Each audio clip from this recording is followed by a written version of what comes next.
ವೇದಾಂತ ವಿದ್ವಾನ್, ವೇದ ವಿಶಾರದ, ಸ್ವಚ್ಛಂದಂ ಡಾಕ್ಟರ್ ಎ ನರಸಿಂಹನ್ರವರು. ಡಾಕ್ಟರ್ ಎ ನರಸಿಂಹನ್ರವರು 1981ರಲ್ಲಿ ಬೆಂಗಳೂರು ವಿಶ್ವವಿದ್ಯಾನಿಲಯದಿಂದ ಎಲೆಕ್ಟ್ರಿಕಲ್ ಇಂಜಿನಿಯರಿಂಗಲ್ಲಿ BE ಪದವಿ ಪಡೆದವರು. ನಂತರ ವೃತ್ತಿ ಬದುಕಿನಲ್ಲಿ ಸಾಫ್ಟ್ವೇರ್ ಉದ್ಯಮಿಯಾಗಿ, ಕಾರ್ಪೊರೇಟ್ ಟ್ರೈನರ್ ಆಗಿ ವಿವಿಧ ಹಂತಗಳಲ್ಲಿ ತಂತ್ರಜ್ಞಾನ ಕ್ಷೇತ್ರದಲ್ಲಿ ಸೇವೆ ಸಲ್ಲಿಸಿರುವ ಶ್ರೀಯುತರು 2020ರ ಆಗಸ್ಟ್ನಲ್ಲಿ ವೃತ್ತಿಯಿಂದ ನಿವೃತ್ತರಾದರು. ಶ್ರೀಯುತರು ಅವರ ತಂದೆ ಮಹಾಮಹೋಪಾಧ್ಯಾಯ, ವೇದಾಂತ ವಿದ್ವಾನ್ ಡಾಕ್ಟರ್ NS ಅನಂತರಂಗಾಚಾರ್ಯ ಸ್ವಾಮಿಗಳವರಲ್ಲಿ ವಿಶಿಷ್ಟಾದ್ವೈತ ಹಾಗೂ ವೇದಾಭ್ಯಾಸ ಮಾಡಿರುವರು. ಅದರಲ್ಲಿ ಪ್ರಮುಖವಾಗಿ ಶ್ರೀಭಾಷ್ಯ, ವೇದಾರ್ಥ ಸಂಗ್ರಹ, ವೇದಾಂತ ಸಾರ, ವೇದಾಂತ ದೀಪ, ಅಧಿಕರಣ ಸಾರಾವಳಿ, ಶ್ರೀಮದ್ಗೀತಾ ಭಾಷ್ಯ, ರಹಸ್ಯ ಗ್ರಂಥ, ತಿರುವಾಮಣಿಗಳನ್ನು ಸಂಪ್ರದಾಯಬದ್ಧವಾಗಿ ತಮ್ಮ ತಂದೆಯವರಿಂದ ಕಲಿತಿರುವ ಶ್ರೀಯುತರು ಹಲವು ಕೃತಿಗಳನ್ನು ರಚಿಸಿರುವರು. ಅವುಗಳಲ್ಲಿ ಭಗವದ್ ರಾಮಾನುಜರ ವೇದಾಂತ ಸಾರದ ಕನ್ನಡ ಅನುವಾದ, ಭಗವದ್ ರಾಮಾನುಜರ ಶ್ರೀಮದ್ಗೀತಾ ಭಾಷ್ಯದ ಇಂಗ್ಲಿಷ್ ಅನುವಾದ ಮೊದಲಾದವು ಪ್ರಮುಖವಾಗಿದೆ. ಗೀತಾಭಾಷ್ಯ ಮತ್ತು ವಿಷ್ಣು ಪುರಾಣಗಳ ಬಗ್ಗೆ ತರಗತಿಗಳನ್ನು ನಡೆಸಿರುವ ಶ್ರೀಯುತರು ಶ್ರೀಭಾಷ್ಯ ಮತ್ತು ವೇದಾಂತ ದೀಪಗಳ ಆನ್ಲೈನ್ ತರಗತಿಗಳನ್ನು ನಡೆಸುತ್ತಿರುವರು. ಅಲ್ಲದೆ ಹಿಂದೂ ಯೂನಿವರ್ಸಿಟಿ ಆಫ್ ಅಮೆರಿಕಾ, ಫ್ಲಾರಿಡಾದ ಸಂದರ್ಶಕ ಪ್ರಾಧ್ಯಾಪಕರಾಗಿ ದ್ವೈತ, ಅದ್ವೈತ ಮತ್ತು ವಿಶಿಷ್ಟಾದ್ವೈತ ವೇದಾಂತಗಳ ಬಗ್ಗೆ MAಗೆ ಬೋಧಿಸುತ್ತಿರುವರು.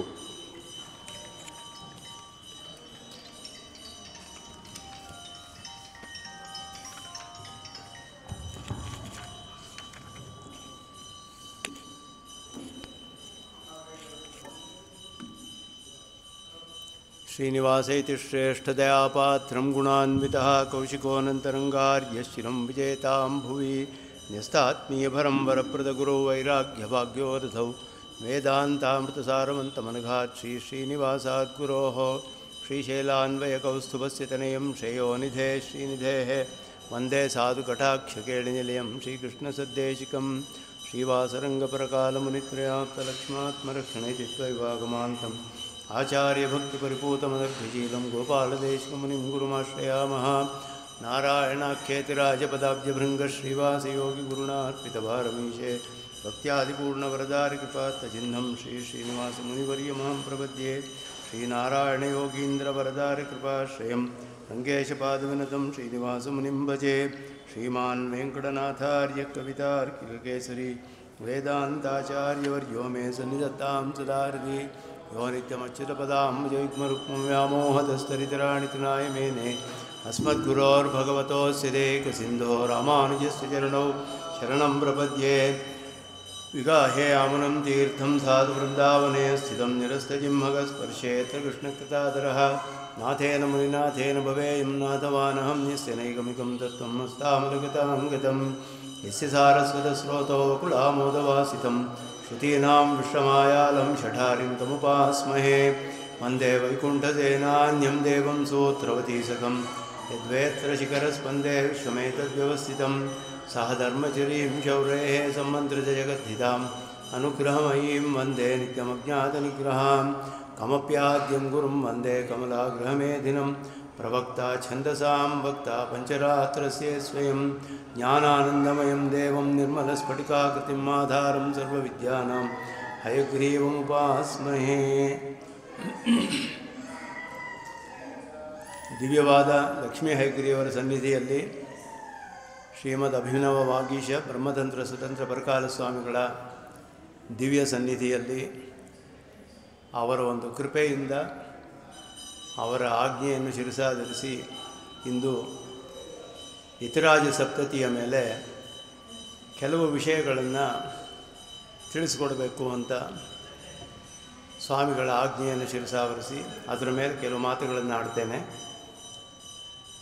ಅದಾದ ಮೇಲೆ ಸಮಾಶ್ರಯಣ ಅದರ ವಿಷಯದಲ್ಲಿಯೂ ಸ್ವಲ್ಪ ಕೆಲವು ವಿಷಯಗಳನ್ನು ಪಂಚಸಂಸ್ಕಾರದ ವಿಷಯದಲ್ಲಿ ಈಗ ಅವರೆಲ್ಲರೂ ಅಲ್ಲಿ ಆ ಕರ್ಮದಲ್ಲಿ ತೊಡಗಿರೋದ್ರಿಂದ ಅವ್ರು ಮುಗಿಸ್ಬಿಟ್ರೆ ಆಮೇಲೆ ಅವರಿಗೆ ಪ್ರಯೋಜನ.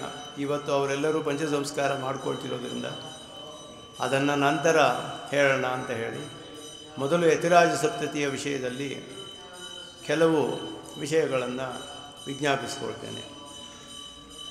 ಇತಿರಾಜ ಸಪ್ತತಿ ಎನ್ನುವುದು ನಿಗಮಾಂತ ದೇಶಿಕರ ಒಂದು ಆಚಾರ್ಯ ಭಕ್ತಿಯ ಪರಾಕಾಷ್ಠೆಯನ್ನು ತೋರಿಸುವಂತಹ ಒಂದು ಅದ್ಭುತವಾದ ಸ್ತೋತ್ರ.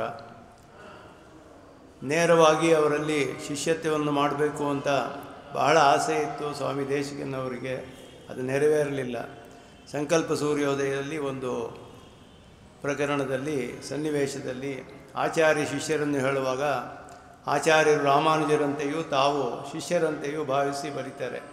ಅದರಲ್ಲಿ ಅವರಿಗೆ ಆಚಾರ್ಯರಲ್ಲಿ ಅತ್ಯಂತ ಭಕ್ತಿ, ಅವರನ್ನು ಕುರಿತು ಅನುಪಮವಾದ ಸ್ತೋತ್ರವನ್ನು ಇಲ್ಲಿ ಮಾಡ್ತಾರೆ. ಅದಕ್ಕೆ ಮೊದಲು ಮಾಡುವಾಗ ಸಾಂಪ್ರದಾಯಿಕವಾಗಿ ಆಚಾರ್ಯ ಪರಂಪರೆಯನ್ನು ಮೊದಲು ಧ್ಯಾನ ಮಾಡ್ತಾರೆ.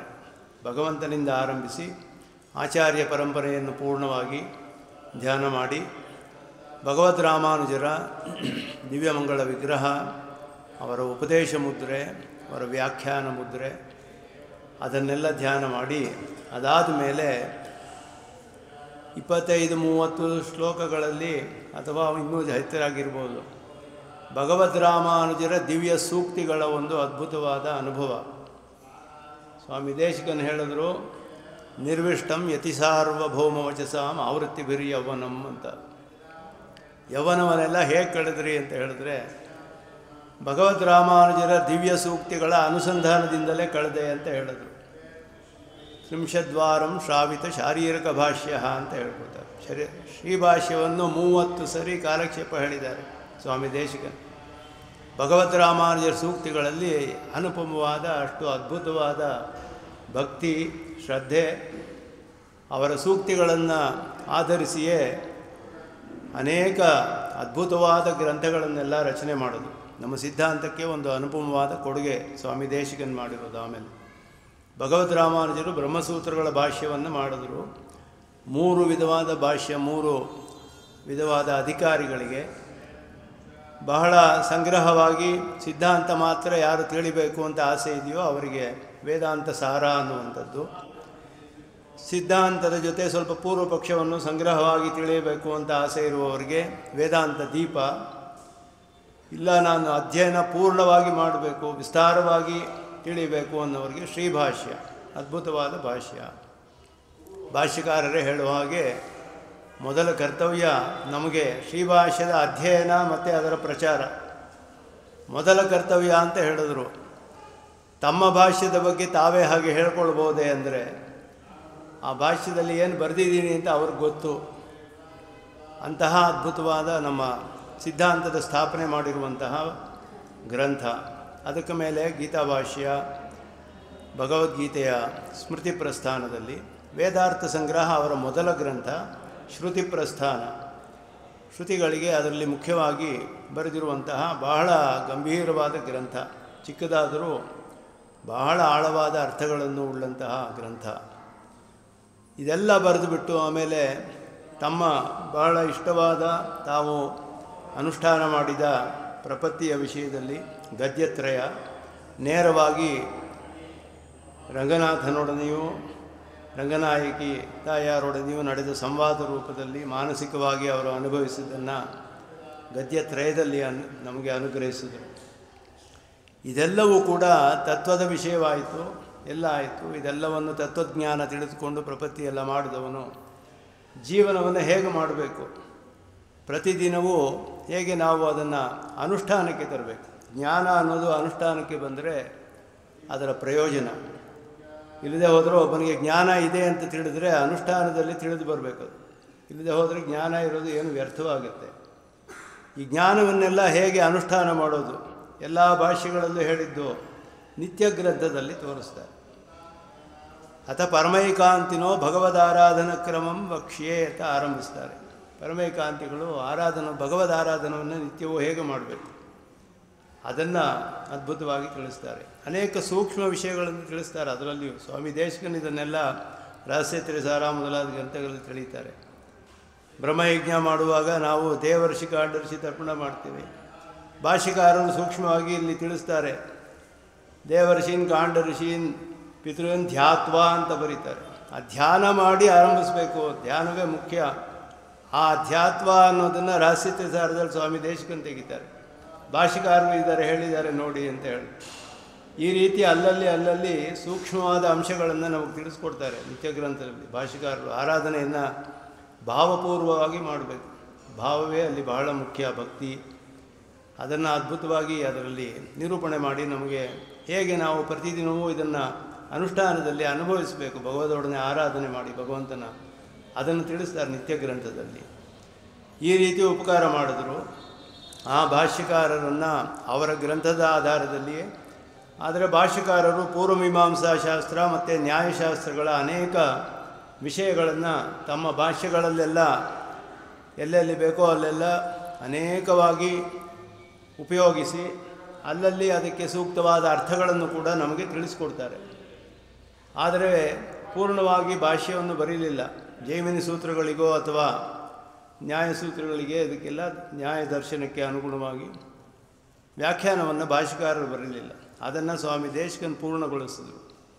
ಶೇಷರ ಮೀಮಾಂಸಾ ಅಂತ ಹೇಳಿಬಿಟ್ಟು ಜೈಮಿನಿಯ ಪೂರ್ವಮೀಮಾಂಸಾ ಸೂತ್ರಗಳಿಗೆ ವ್ಯಾಖ್ಯಾನ ಅತ್ಯಲ್ಪ ಭಾಗ ಸಿಕ್ಕಿದೆ ನಮಗೆ. 12 ಅಧ್ಯಾಯಗಳಲ್ಲಿ 4 ಪಾದ ಒಂದೊಂದು ಅಧ್ಯಾಯದಲ್ಲಿ. ಅಷ್ಟು ವಿಸ್ತಾರವಾದ ಸೂತ್ರಗಳಲ್ಲಿ ಒಂದು ಅಧ್ಯಾಯದ 1 ಪಾದ, 2ನೇ ಪಾದದ 5 ಅಧಿಕರಣ ಅಷ್ಟೇ ನಮಗೆ ಸಿಕ್ಕಿರೋದು ಸ್ವಾಮಿ ದೇಶಿಕನ ವ್ಯಾಖ್ಯಾನ. ಅದರಲ್ಲಿ ತುಂಬ ಮುಖ್ಯವಾದ ವಿಷಯವಿದೆ. ಪ್ರಮಾಣ, ವೇದ ಪ್ರಾಮಾಣ್ಯವನ್ನು ಸ್ಥಾಪನೆ ಮಾಡ್ತಾರೆ. ಅದ್ಭುತವಾದ ವಿಷಯ ಅದು. ನ್ಯಾಯಶಾಸ್ತ್ರವನ್ನು ಪೂರ್ಣವಾಗಿ 2 ಗ್ರಂಥಗಳಲ್ಲಿ ನ್ಯಾಯಸಿದ್ಧಾಂಜನ, ನ್ಯಾಯ ಪರಿಶುದ್ಧಿ ಅಂತ, ಅದಕ್ಕೆ ಪೂರ್ಣವಾಗಿ ನ್ಯಾಯ ದರ್ಶನದ ವಿಷಯವನ್ನು ಸ್ವಾಮಿ ದೇಶಿಕನ್. ಹೀಗೆ ಬ್ರಹ್ಮಸೂತ್ರ, ಪೂರ್ವಮೀಮಾಂಸಾ ಸೂತ್ರಗಳು, ನ್ಯಾಯಶಾಸ್ತ್ರ ಎಲ್ಲಕ್ಕೂ ಸೇರಿಸಿ ನಮ್ಮ ಸಿದ್ಧಾಂತಕ್ಕೆ ಸ್ವಾಮಿ ದೇಶಿಕನ್ ಕೂಡ ಅನುಪಮವಾದ ಕೊಡುಗೆ ಕೊಟ್ಟಿದ್ದಾರೆ. ಸ್ವಾಮಿ ದೇಶಿಕನ್ ಈ ಸ್ತೋತ್ರದಲ್ಲಿ ಅವರ ಒಂದು ಸ್ತೋತ್ರ ಸಾಹಿತ್ಯ ಅನ್ನೋದು ಬಹಳ ವಿಶೇಷವಾದ ಕೊಡುಗೆ. ಅವರು ಸ್ತೋತ್ರ ಸಾಹಿತ್ಯ ಅನ್ನೋದು ಕಾವ್ಯವೂ ಹೌದು. ತತ್ವಜ್ಞಾನವಿಲ್ಲದೆ ಯಾವುದನ್ನು ಬರೆಯೋದಿಲ್ಲ ಸ್ವಾಮಿ ದೇಶಿಕನ್. ಎಲ್ಲದರಲ್ಲಿಯೂ ತತ್ವಜ್ಞಾನವನ್ನು ಉಪದೇಶಿಸೋದೇ ಅವರ ಪ್ರಧಾನವಾದ ಕಾರ್ಯ. ಕಾವ್ಯಮಯವಾಗಿಯೂ ಇದೆ. ಅದ್ಭುತವಾಗಿ ಸ್ತೋತ್ರ ಮಾಡ್ತಾರೆ. ಅದ್ಭುತವಾದ ಉದಾಹರಣೆ, ದೃಷ್ಟಾಂತಗಳನ್ನು ಕೊಟ್ಟು ಭಾಷ್ಯಕಾರರಿಗೆ ಅವರ ಸೂಕ್ತಿಗಳಿಗೆ ಸ್ತೋತ್ರ ಮಾಡ್ತಾರೆ. ನಮಗೆ ಈ ಸ್ತೋತ್ರವನ್ನು ಅಧ್ಯಯನ ಮಾಡುವಾಗ ಭಾಷ್ಯಕಾರರನ್ನು ಧ್ಯಾನ ಮಾಡಬೇಕೋ ದೇಶಿಕರನ್ನು ಹೊಗಳಬೇಕೋ ಯಾರನ್ನು ಹೊಗಳಬೇಕು ಅಂತ ಗೊತ್ತಾಗೋದಿಲ್ಲ. ಹಾಗೆ ದೇಶಿಕರು ಭಾಷ್ಯಕಾರರನ್ನ ಪ್ರಶಂಸೆ ಮಾಡೋದು, ಸ್ತೋತ್ರ ಮಾಡೋದು, ಧ್ಯಾನ ಮಾಡೋದು ನೋಡಿದ್ರೆ ಆಶ್ಚರ್ಯವಾಗುತ್ತೆ. ಆ ರೀತಿ ಇರುವಂತಹ ಸ್ತೋತ್ರ. ಸಪ್ತತಿ ಅಂತ ಹೆಸರು ಹೇಳಿದರು. 70 ಶ್ಲೋಕಗಳಲ್ಲಿ ಭಾಷ್ಯಕಾರರ ಸ್ತೋತ್ರ ಮಾಡಿ 4 ಶ್ಲೋಕಗಳಲ್ಲಿ ಫಲಶ್ರುತಿಯನ್ನು ಹೇಳ್ತಾರೆ. ಆದ್ದರಿಂದ 20ನೇ ಶ್ಲೋಕದಲ್ಲಿ ಸ್ವಾಮಿ ದೇಶಿಕನೇ ಹೇಳ್ತಾರೆ ಈ ಸಪ್ತತಿಯನ್ನು. ಪ್ರಧಾನವಾಗಿ ನಮಗೆ ಇದರಲ್ಲಿ ಒಂದು ವಿಶೇಷವಾದ ಫಲ ಈ ಸ್ತೋತ್ರದ ಅನುಸಂಧಾನದಿಂದ ಬರೋದು ಏನು ಅಂತ ಹೇಳಿದ್ರೆ, ಬೇರೆ ಎಲ್ಲ ಸ್ತೋತ್ರಗಳಿಗೂ ಎಲ್ಲ ರಾಮಾಯಣಾದಿ ಗ್ರಂಥಗಳಿಗೂ ಬೇರೆ ಬೇರೆ ಫಲಗಳು ಹೇಳಿದೆ.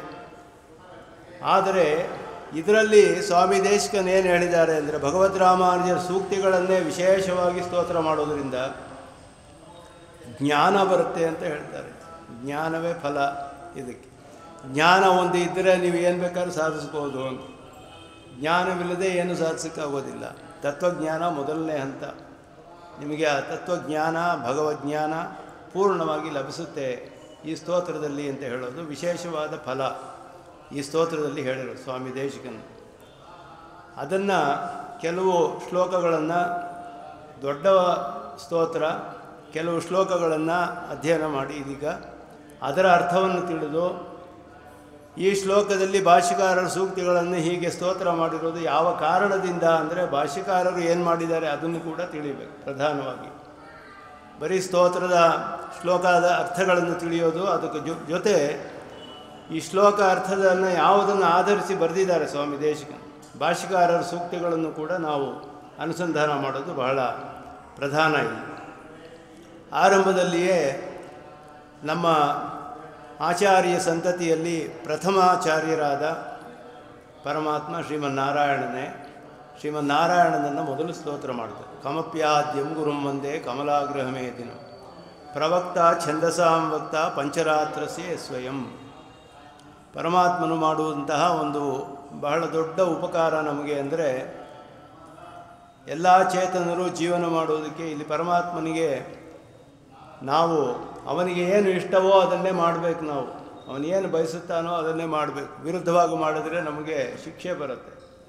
ಅದನ್ನು ಹೇಗೆ ತಿಳಿಯೋದು ಅಂದರೆ ಪರಮಾತ್ಮ ಸಿಗೋದಿಲ್ವಲ್ಲ ನಮಗೆ. ಶಾಸ್ತ್ರಗಳನ್ನು ಉಪದೇಶ ಮಾಡಿದ ಪರಮಾತ್ಮ. ಶಾಸ್ತ್ರ ಅಂದರೆ ವೇದವೇ ಶಾಸ್ತ್ರ. ಶಾಸ್ತ್ರಾತಿ ಪರಂ ನಾಸ್ತಿ, ವೇದಾಖ್ಯಂ ಶಾಸ್ತ್ರಂ. ವೇದ ಅಂದರೆ ಶಾಸ್ತ್ರವೇ. ಆ ವೇದವನ್ನು ಪರಮಾತ್ಮ ಉಪದೇಶ ಮಾಡಿದ ಚತುರ್ಮುಖ ಬ್ರಹ್ಮನಿಗೆ. ಅದನ್ನು ಪ್ರಧಾನವಾಗಿ ಹೇಳ್ತಾರೆ. ಶ್ರೀ ವಿಶಿಷ್ಟ ತತ್ವವನ್ನು ಹೇಳಿ ಕಮಲಾಗೃಹಮೇ ದಿನಂ ಅಂತ ಹೇಳಿದ್ರು. ಕಮಪಿ ಆದ್ಯಂ ಗುರುಂ, ಪ್ರಥಮಾಚಾರ್ಯನಾದ ಶ್ರೀಮನ್ನಾರಾಯಣನನ್ನು ಪ್ರವಕ್ತ ಛಂದಸಾಂ. ಛಂದಸ್ಸು ಅಂದರೆ ವೇದಗಳು. ಪ್ರವಕ್ತ ಅಂದರೆ ಪ್ರವಚನಕರ್ತ ಅಂತ ಅರ್ಥ. ಪ್ರವಚನವನ್ನು ಮಾಡಿ ಪ್ರವರ್ತನೆ ಮಾಡಿದಂತಹ ಪ್ರಥಮಾಚಾರ್ಯನು. ವೇದಗಳು ಅಪೌರುಷೇಯವಾದದ್ದು. ವೇದಗಳನ್ನು ಯಾರೂ ರಚಿಸಿಲ್ಲ. ಶ್ರೀಮನ್ನಾರಾಯಣನು ರಚಿಸಲಿಲ್ಲ ವೇದವನ್ನು, ಪರಮಾತ್ಮ ರಚಿಸಲಿಲ್ಲ. ಅವನಂತೆಯೇ ಅದು ನಿತ್ಯವಾದದ್ದು. ಆದ್ದರಿಂದ ಪರಮಾತ್ಮನ ಜ್ಞಾನದಲ್ಲಿ ನಿತ್ಯವಾಗಿ ಇರುತ್ತೆ. ಸೃಷ್ಟಿ ಮಾಡುವಾಗ ಚತುರ್ಮುಖ ಬ್ರಹ್ಮನಿಗೆ ಅದನ್ನು ಉಪದೇಶ ಮಾಡಿ ಮುಂದೆ ಸೃಷ್ಟಿ ಮಾಡು ಅಂತ ಹೇಳ್ತಾನೆ ಪರಮಾತ್ಮ. ಅದನ್ನು ನೋಡಿಯೇ ಚತುರ್ಮುಖ ಬ್ರಹ್ಮನು ಸೃಷ್ಟಿ ಮಾಡು. ಅದರ ಜೊತೆ ಇನ್ನೂ ಅನೇಕ ವಿಷಯಗಳು ನಮ್ಮ ಭಗವದಾರಾಧನ ಕ್ರಮವೋ ಪ್ರಪತ್ತಿ ಮೊದಲಾದ ವಿಷಯಗಳನ್ನು ವಿಶೇಷವಾಗಿ ತಿಳಿಸಿರುವಂತಹ ಪಂಚರಾತ್ರ ಶಾಸ್ತ್ರ, ಅದನ್ನು ಪರಮಾತ್ಮನೇ ಸಾಕ್ಷಾತ್ತಾಗಿ ಹೇಳಿರೋದು. ಆದ್ದರಿಂದ ಇಲ್ಲಿ ಸ್ವಾಮಿ ದೇಶಿಕನು ಹೇಳ್ತಾರೆ, ಪ್ರವಕ್ತ ಛಂದಸಾಂ ವಕ್ತ ಪಂಚರಾತ್ರಸ್ಯ ಯಸ್ವಯಂ. ಪಂಚರಾತ್ರದ ವಕ್ತ, ಛಂದಸ್ಸಿನ ಪ್ರವಕ್ತ. ಅದನ್ನು ಬಿಡಿಸಿ ಸ್ಪಷ್ಟವಾಗಿ ತಿಳಿಸ್ತಾರೆ ನಮಗೆ. ಛಂದಸ್ಸುಗಳು ನಿತ್ಯವಾದದ್ದು, ಅಪೌರುಷೇಯ. ಅದನ್ನು ಪ್ರವರ್ತನೆ ಮಾಡಿದ, ಪಂಚರಾತ್ರ ಶಾಸ್ತ್ರವನ್ನು ತಾನೇ ಉಪದೇಶ ಮಾಡಿದ ಅಂತ ಹೇಳಿಬಿಟ್ಟು ಮೊದಲು ಪರಮಾತ್ಮನಿಗೆ ಪ್ರಥಮಾಚಾರ್ಯನಾಗಿ ವಂದನೆ. ಅದಾದ ಮೇಲೆ ಶ್ರೀದೇವಿ ಸಹಧರ್ಮಚರೀಂ ಶೌರೇಹೇ ಸಂಮಂತ್ರಿತ ಜಗದ್ಧಿತಾಂ ಅನುಗ್ರಹಮಯೀಂ ಒಂದೇ ನಿತ್ಯಂ ಅಜ್ಞಾತ ನಿಗ್ರಹಾಂ. ಪರಮಾತ್ಮನಿಗೆ ಸರ್ವೇಶ್ವರನಾದ್ದರಿಂದ ಒಬ್ಬ ರಾಜನು ದೇಶದಲ್ಲಿ ತನ್ನ ನಿಯಮವನ್ನೆಲ್ಲ ಎಲ್ಲರೂ ಪಾಲಿಸೋ ಹಾಗೆ ಮಾಡಬೇಕು ಅಂದರೆ ಸರಿಯಾಗಿ ನಡೆಯುವವರಿಗೆ ಆದರ ಮಾಡಬೇಕು, ತಪ್ಪು ನಡೆಯುವವರಿಗೆ ಶಿಕ್ಷೆ ಮಾಡಬೇಕು. ಎರಡೂ ಅವನ ಕರ್ತವ್ಯ. ಶಿಕ್ಷೆ ಮಾಡದೆ ಹೋದರೆ ಅವನಿಗೆ ದೋಷ ಬರುತ್ತೆ. ಆದ್ದರಿಂದ ಪರಮಾತ್ಮನಿಗೆ ಅನುಗ್ರಹವೂ ಇದೆ, ನಿಗ್ರಹವೂ ಇದೆ. ಆದರೆ ಶ್ರೀದೇವಿಗೆ ಹೇಗೆ ಅಂದರೆ ಅನುಗ್ರಹವೇ ಬರೀ ಇದೆ, ನಿಗ್ರಹವನ್ನು ತಿಳಿದೇ ಇಲ್ಲವಂತೆ ಅವಳು. ಅದರಿಂದ ಅದನ್ನು ಹೇಳ್ತಾರೆ ನಿತ್ಯಂ ಅಜ್ಞಾತ ನಿಗ್ರಹಂ. ಅಜ್ಞಾತ ನಿಗ್ರಹಂ.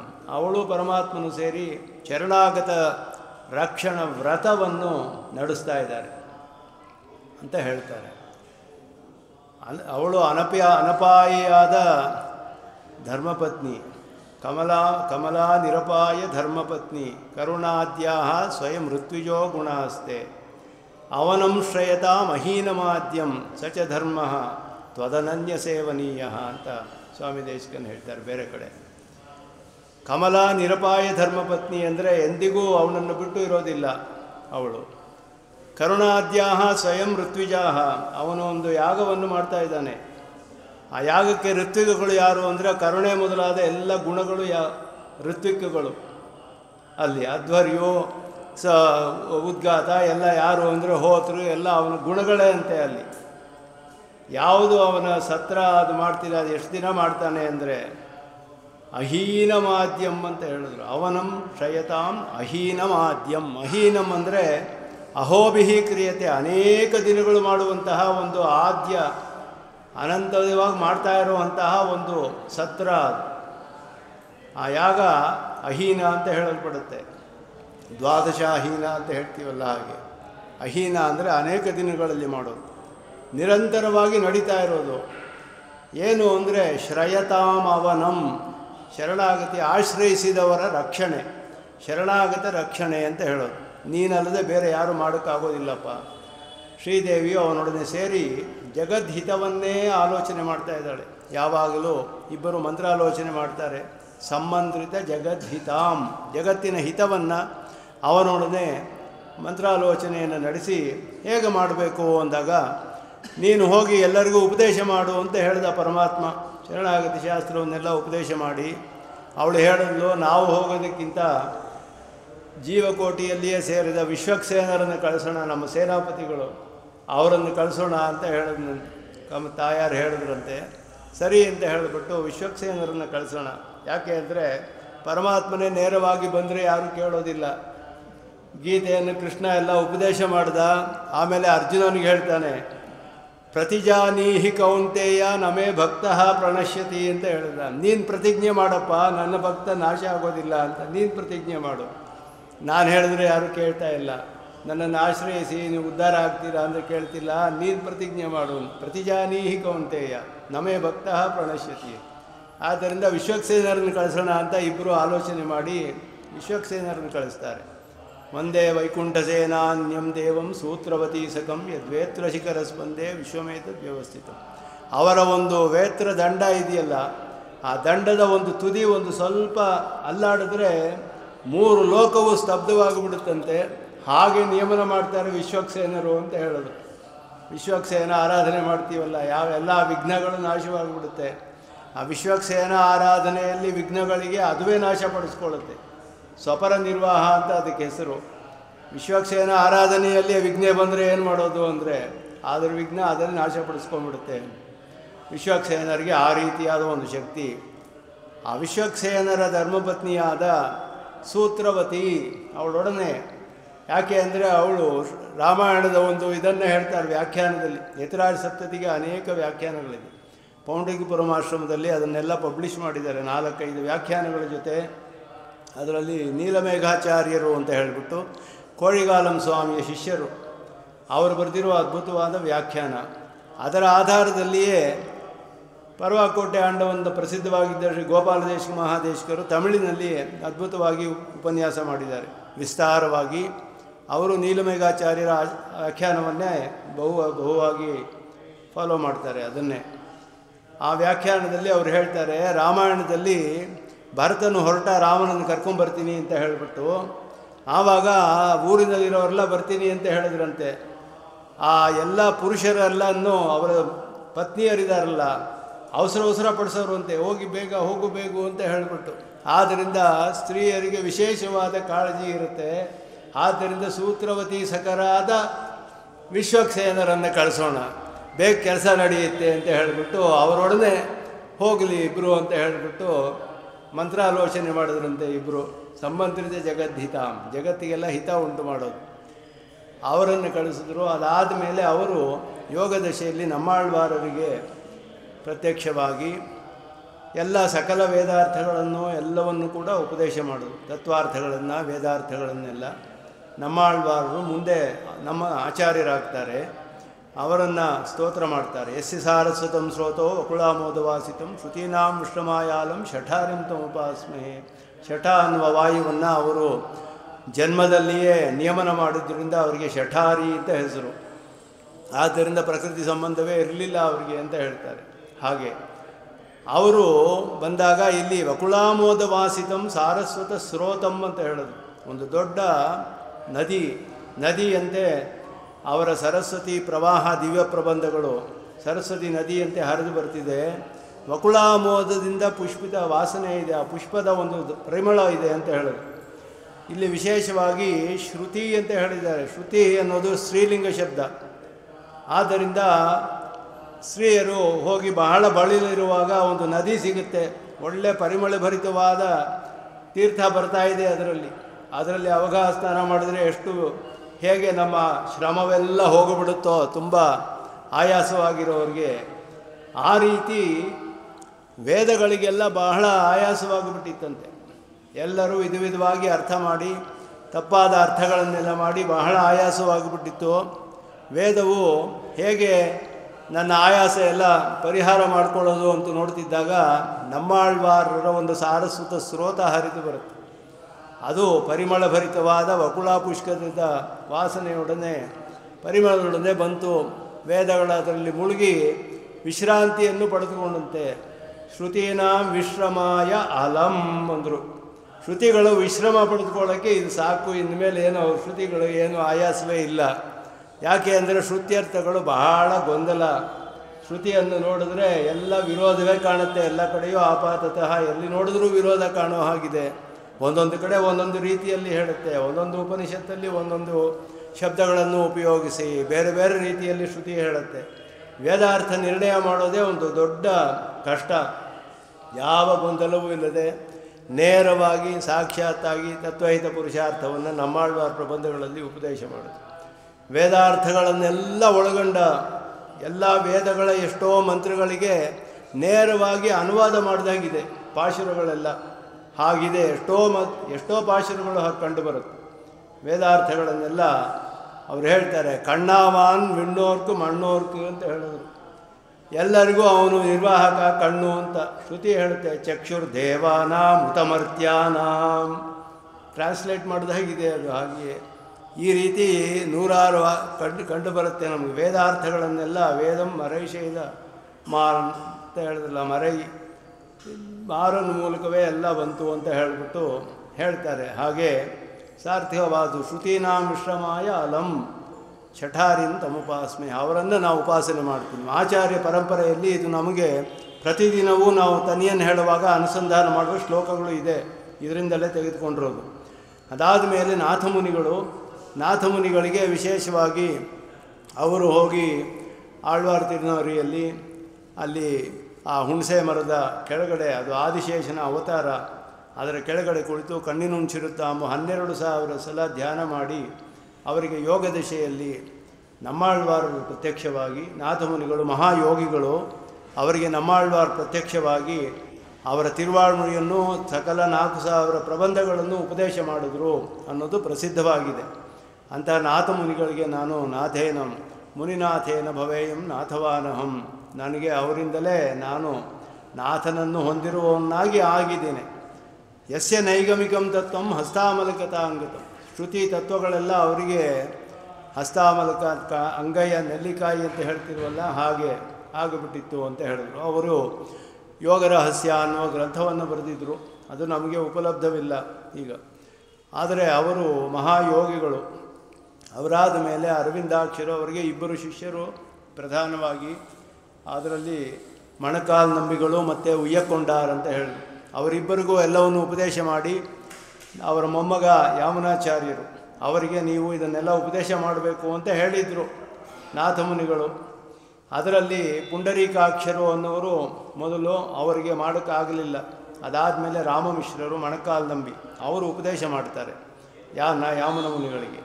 ಅವರಿಬ್ಬರನ್ನು ಇಲ್ಲಿ ಸ್ತೋತ್ರ ಮಾಡ್ತಾರೆ. ನಮಸ್ಯಾಮಿ ಅರವಿಂದಾಕ್ಷಂ ನಾಥಭಾವೇ ವ್ಯವಸ್ಥಿತಂ ಶುದ್ಧತ್ವಮಯಂ ಶೌರೇಹೇ ಅವತಾರಮಿವಾಪರಂ ಅಂತ. ಕೃಷ್ಣನ ಸಾಕ್ಷಾತ್ ಅವತಾರವೇ ಅವರು ಅಂತ ಹೇಳ್ತಾರೆ.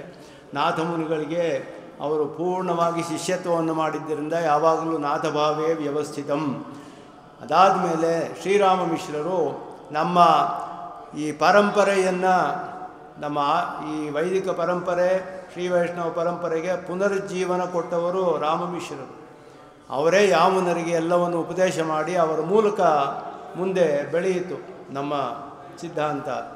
ಅನುಜ್ಜಿತ ಕ್ಷಮಾಯೋಗಂ ಅಪುಣ್ಯಜನ ಬಾಧಕಂ ಅಸ್ಪೃಷ್ಟ ಮದರಾಗಂ ತಂ ರಾಮಂ ತುರ್ಯಮುಪಾಸ್ಮೆ. ರಾಮಮಿಶ್ರರಿಗೆ ವಿಶೇಷವಾಗಿ ಹೇಳ್ತಾರೆ, ಪ್ರಸಿದ್ಧವಾಗಿ ಲೋಕದಲ್ಲಿ 3 ಜನ ರಾಮರುಗಳಿದ್ದಾರೆ, ಪ್ರಸಿದ್ಧವಾಗಿದ್ದಾರೆ ಅಂತ ಹೇಳಿದ್ರು. ಮೊದಲನೆಯ ರಾಮ ಯಾರು ಅಂದರೆ ಪರಶುರಾಮರು. ಅವರಿಗೆ ಕ್ಷಮೆಯೇ ಇರಲಿಲ್ಲ. 21 ಸಲ ಭೂಮಿಯನ್ನು ಎಲ್ಲ ಕ್ಷತ್ರಿಯರನ್ನೆಲ್ಲ ನಾಶ ಮಾಡಿದ್ರು. ಅವರಿಗೆ ಕ್ಷಮೆ ಇರಲಿಲ್ಲ. ಕ್ಷಮೆ ಇತ್ತು ಇವರಿಗೆ. ಅನುಜ್ಜಿತ ಕ್ಷಮಾಯೋಗಂ, ಕ್ಷಮೆ ಎಂದು ಬಿಡದೇ ಇರುವಂತಹ ರಾಮರು ಪರಶುರಾಮರಿಗಿಂತ ವಿಲಕ್ಷಣರಾದವರು. ಹಾಗೆಯೇ ಅಪುಣ್ಯಜನ ಬಾಧಕಂ, ಪುಣ್ಯಜನರು ಅಂದರೆ ರಾಕ್ಷಸರು. ಸಂಸ್ಕೃತದಲ್ಲಿ ಶಬ್ದ ಪುಣ್ಯಜನಕ್ಕೆ ರಾಕ್ಷಸರು ಅಂತ ಅರ್ಥ. ಪುಣ್ಯಜನರು ಅಂತ ಹೇಳೋದು ಅವ್ರಿಗೆ. ಪುಣ್ಯಜನ ಬಾಧಕರು ಶ್ರೀರಾಮರು. ರಾಕ್ಷಸರನ್ನೆಲ್ಲ ನಾಶ ಮಾಡಿದ್ರು, ಅಸುರರನ್ನು. ಇವರು ಹಾಗೆ ಮಾಡಲಿಲ್ಲ. ಅಪುಣ್ಯಜನ ಬಾಧಕ, ಪುಣ್ಯಜನ ಬಾಧಿಸಲಿಲ್ಲ ಅಂತ ಇವರು. ಆದ್ದರಿಂದ ಶ್ರೀರಾಮನಿಗಿಂತ ವಿಲಕ್ಷಣ ಇವರು. ಅಸ್ಪೃಷ್ಟ ಮದರಾಗಂ, 3ನೇಯರು ಬಲರಾಮ.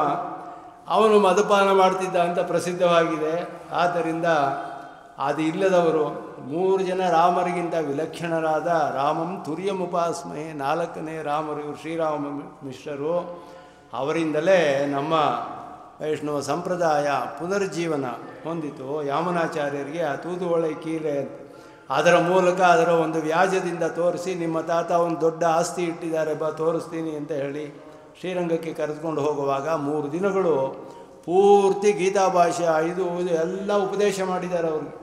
ಅಲ್ಲಿ ಹೋಗಿ ಅವರು ರಂಗನಾಥನ ನೋಡಿದ ತಕ್ಷಣ ಅವರಿಗೆ ಪೂರ್ಣವಾಗಿ ರಾಜ್ಯ ಎಲ್ಲ ಬಿಟ್ಟು ಬದಲಾಗಿಬಿಟ್ಟು ಅದ್ಭುತವಾದ ಕಾರ್ಯಗಳನ್ನು ಮಾಡಿದ್ರು. ಅವರನ್ನು ಮುಂದೆ ಸ್ತೋತ್ರ ಮಾಡ್ತಾರೆ. ಅದಾದ ಮೇಲೆ ವಿಗಾಹಯಾಮನಂ ತೀರ್ಥಂ ಸಾಧು ಬೃಂದಾವನೇ ಸ್ಥಿತಂ ನಿರಸ್ತ ಜಿಮ್ಮಗ ಸ್ಪರ್ಶೆ ಯತ್ರ ಕೃಷ್ಣ ಕೃತಾದರ. ಯಮುನಾ ನದಿಗೆ ಅವರ ದೃಷ್ಟಾಂತವನ್ನು ಕೊಡ್ತಾರೆ. ಯಮುನಾ ನದಿಯ ದೃಷ್ಟಾಂತ ಅವರಿಗೆ. ಯಾಮುನಂ ತೀರ್ಥಂ, ತೀರ್ಥಂ ಅನ್ನೋದಕ್ಕೆ ನದಿ ಅಂತದ್ದು ಒಂದು ಅರ್ಥ, ಹಾಗೆ ಆಚಾರ್ಯರು ಅಂತಲೂ ಅರ್ಥ, ಎರಡೂ ಅರ್ಥವಿದೆ. ಯಾಮುನಾಚಾರ್ಯರು ಸಾಧು ಬೃಂದಾವನೇ ಸ್ಥಿತಂ, ಅವನು ಬೃಂದಾವನದಲ್ಲಿ ಇದ್ದ ಸಾಧು ಜನಗಳಾದ ಗೋಪಾಲಕರು ಇದ್ದ ಬೃಂದಾವನದಲ್ಲಿ ಕೃಷ್ಣ, ಅಲ್ಲಿ ಯಮುನಾ ನದಿ ಇತ್ತು, ಸಾಧು ಬೃಂದಾವನ. ಇವರು ಸಾಧು ಬೃಂದ ಅವನೇ ಸ್ಥಿತಂ, ಸಾಧು ಬೃಂದವನ್ನು ರಕ್ಷಿಸುವುದರಲ್ಲಿಯೇ ಇವರು ತತ್ಪರರಾಗಿದ್ದರು ಯಾಮುನಾಚಾರ್ಯರು. ನಿರಸ್ತ ಜಿಮ್ಮಗ ಸ್ಪರ್ಶೆ, ಅದಕ್ಕೆ ಕಾಳಿಯನ್ನು ಸ್ಪರ್ಶ ಆಯಿತು. ಇವರಿಗೆ ಯಾವ ವಿಧವಾದ ಬೇರೆ ಅಕ್ಕಪಟ್ಟದ ಸ್ಪರ್ಶ ಯಾವುದೂ ಇರಲಿಲ್ಲ. ಆದ್ದರಿಂದ ಕೃಷ್ಣ ಕೃತಾದರ, ಅವರಿಗೆ ವಂಶದಲ್ಲಿ ವಿಶೇಷವಾದ ಆದರವಿತ್ತು ಕೃಷ್ಣನಿಗೆ ಅಂತ ಹೇಳಿಬಿಟ್ಟು ಅದೆಲ್ಲ ಅವರನ್ನು ಸ್ತೋತ್ರ ಮಾಡ್ತಾರೆ. ಯಾಮುನಾಚಾರ್ಯರು ಪ್ರಸಿದ್ಧವಾಗಿದೆ, ಅವರು ಬಹಳ ಪ್ರತಿಭಾಶಾಲಿಗಳು. ಅವರ ಬರೆದಿರುವಂಥ ಗ್ರಂಥವನ್ನು ಆಧರಿಸಿಯೇ ಭಗವದ್ ರಾಮಾನುಜರು ಎಲ್ಲ ಗ್ರಂಥಗಳನ್ನು ರಚನೆ ಮಾಡಿದ್ದಾರೆ. ಸಿದ್ಧಿತ್ರಯ ಅಂತ ಅವರು 3 ಅವರ ಗ್ರಂಥದಲ್ಲಿ ಆತ್ಮಸಿದ್ಧಿ, ಸಂವಿತ್ ಸಿದ್ಧಿ ಮತ್ತು ಈ ಈಶ್ವರ ಸಿದ್ಧಿ ಅಂತ ಬರೀತಾರೆ. 3 ಸಿದ್ಧಿಗಳಲ್ಲಿ ಬರೆದಾಗ ಜೀವಾತ್ಮನ ಸ್ವರೂಪ, ಧರ್ಮಭೂತ ಜ್ಞಾನದ ಸ್ವರೂಪ, ಪರಮಾತ್ಮನ ಸ್ವರೂಪ ಅದ್ಭುತವಾಗಿ ಸ್ಥಾಪನೆ ಮಾಡಿರುವ 3 ಗ್ರಂಥಗಳು. ಅದನ್ನು ಇಟ್ಟುಕೊಂಡೇ ಶ್ರೀಭಾಷ್ಯವನ್ನೆಲ್ಲ ರಚನೆ ಮಾಡಿರೋದು ಭಾಷ್ಯಕಾರರು. ಗೀತಾರ್ಥ ಸಂಗ್ರಹ ಅವರ ಇನ್ನೊಂದು ಗ್ರಂಥ, ಅದನ್ನು ಇಟ್ಟುಕೊಂಡೇ ಭಾಷ್ಯಕಾರರು ಗೀತಾ ಭಾಷ್ಯವನ್ನು ಬರೆದಿದ್ದಾರೆ. ಸ್ವಾಮಿ ದೇಶಿಕನ್ ಅದು ಗೀತಾರ್ಥ ಸಂಗ್ರಹಕ್ಕೆ ಒಂದು ವ್ಯಾಖ್ಯಾನ ಬರೆದಿದ್ದಾರೆ, ಬೇರೆಯ ವ್ಯಾಖ್ಯಾನ. ಅದರಲ್ಲಿ ತೋರಿಸ್ತಾರೆ ರಾಮಾನುಜರು ಹೇಗೆ ಗೀತಾ ಭಾಷ್ಯದಲ್ಲಿ ಪೂರ್ಣವಾಗಿ ಗೀತಾರ್ಥ ಸಂಗ್ರಹದ ಅರ್ಥಗಳನ್ನೆಲ್ಲ ಹಾಗೆಯೇ ತಿಳಿಸ್ಕೊಟ್ಟಿದ್ದಾರೆ ನಮಗೆ. ಯಾವ ಶ್ಲೋಕದಲ್ಲಿ ಸಂಗ್ರಹವಾಗಿ ಒಂದು ಶ್ಲೋಕದಲ್ಲಿ ಒಂದು ಅಧ್ಯಾಯದ ಅರ್ಥ ಹೇಳ್ತಾರೆ ಅವರು ಯಾಮುನಾಚಾರ್ಯರು.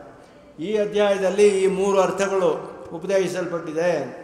ಸ್ವಾಮಿ ದೇಶಿಕನ್ ವ್ಯಾಖ್ಯಾನದಲ್ಲಿ ತೋರಿಸ್ತಾರೆ ಈ ಅರ್ಥ ಯಾವ ಶ್ಲೋಕದಲ್ಲಿ ರಾಮಾನುಜರು ತೋರಿಸಿದ್ದಾರೆ, ಈ ಅರ್ಥ ಯಾವ ಶ್ಲೋಕಗಳಲ್ಲಿ, ಈ ಅರ್ಥ ಯಾವ ಶ್ಲೋಕದಲ್ಲಿ ಸ್ಪಷ್ಟವಾಗಿ ತಿಳಿಸ್ತಾರೆ ನಮಗೆ. ಹೇಗೆ ಭಾಷ್ಯಕಾರರು ಪೂರ್ವಾಚಾರ್ಯರನ್ನ ಅನುಸರಿಸಿ ಬರೆದಿದ್ದಾರೆ ಅನ್ನೋದು ತಿಳಿಯುತ್ತೆ.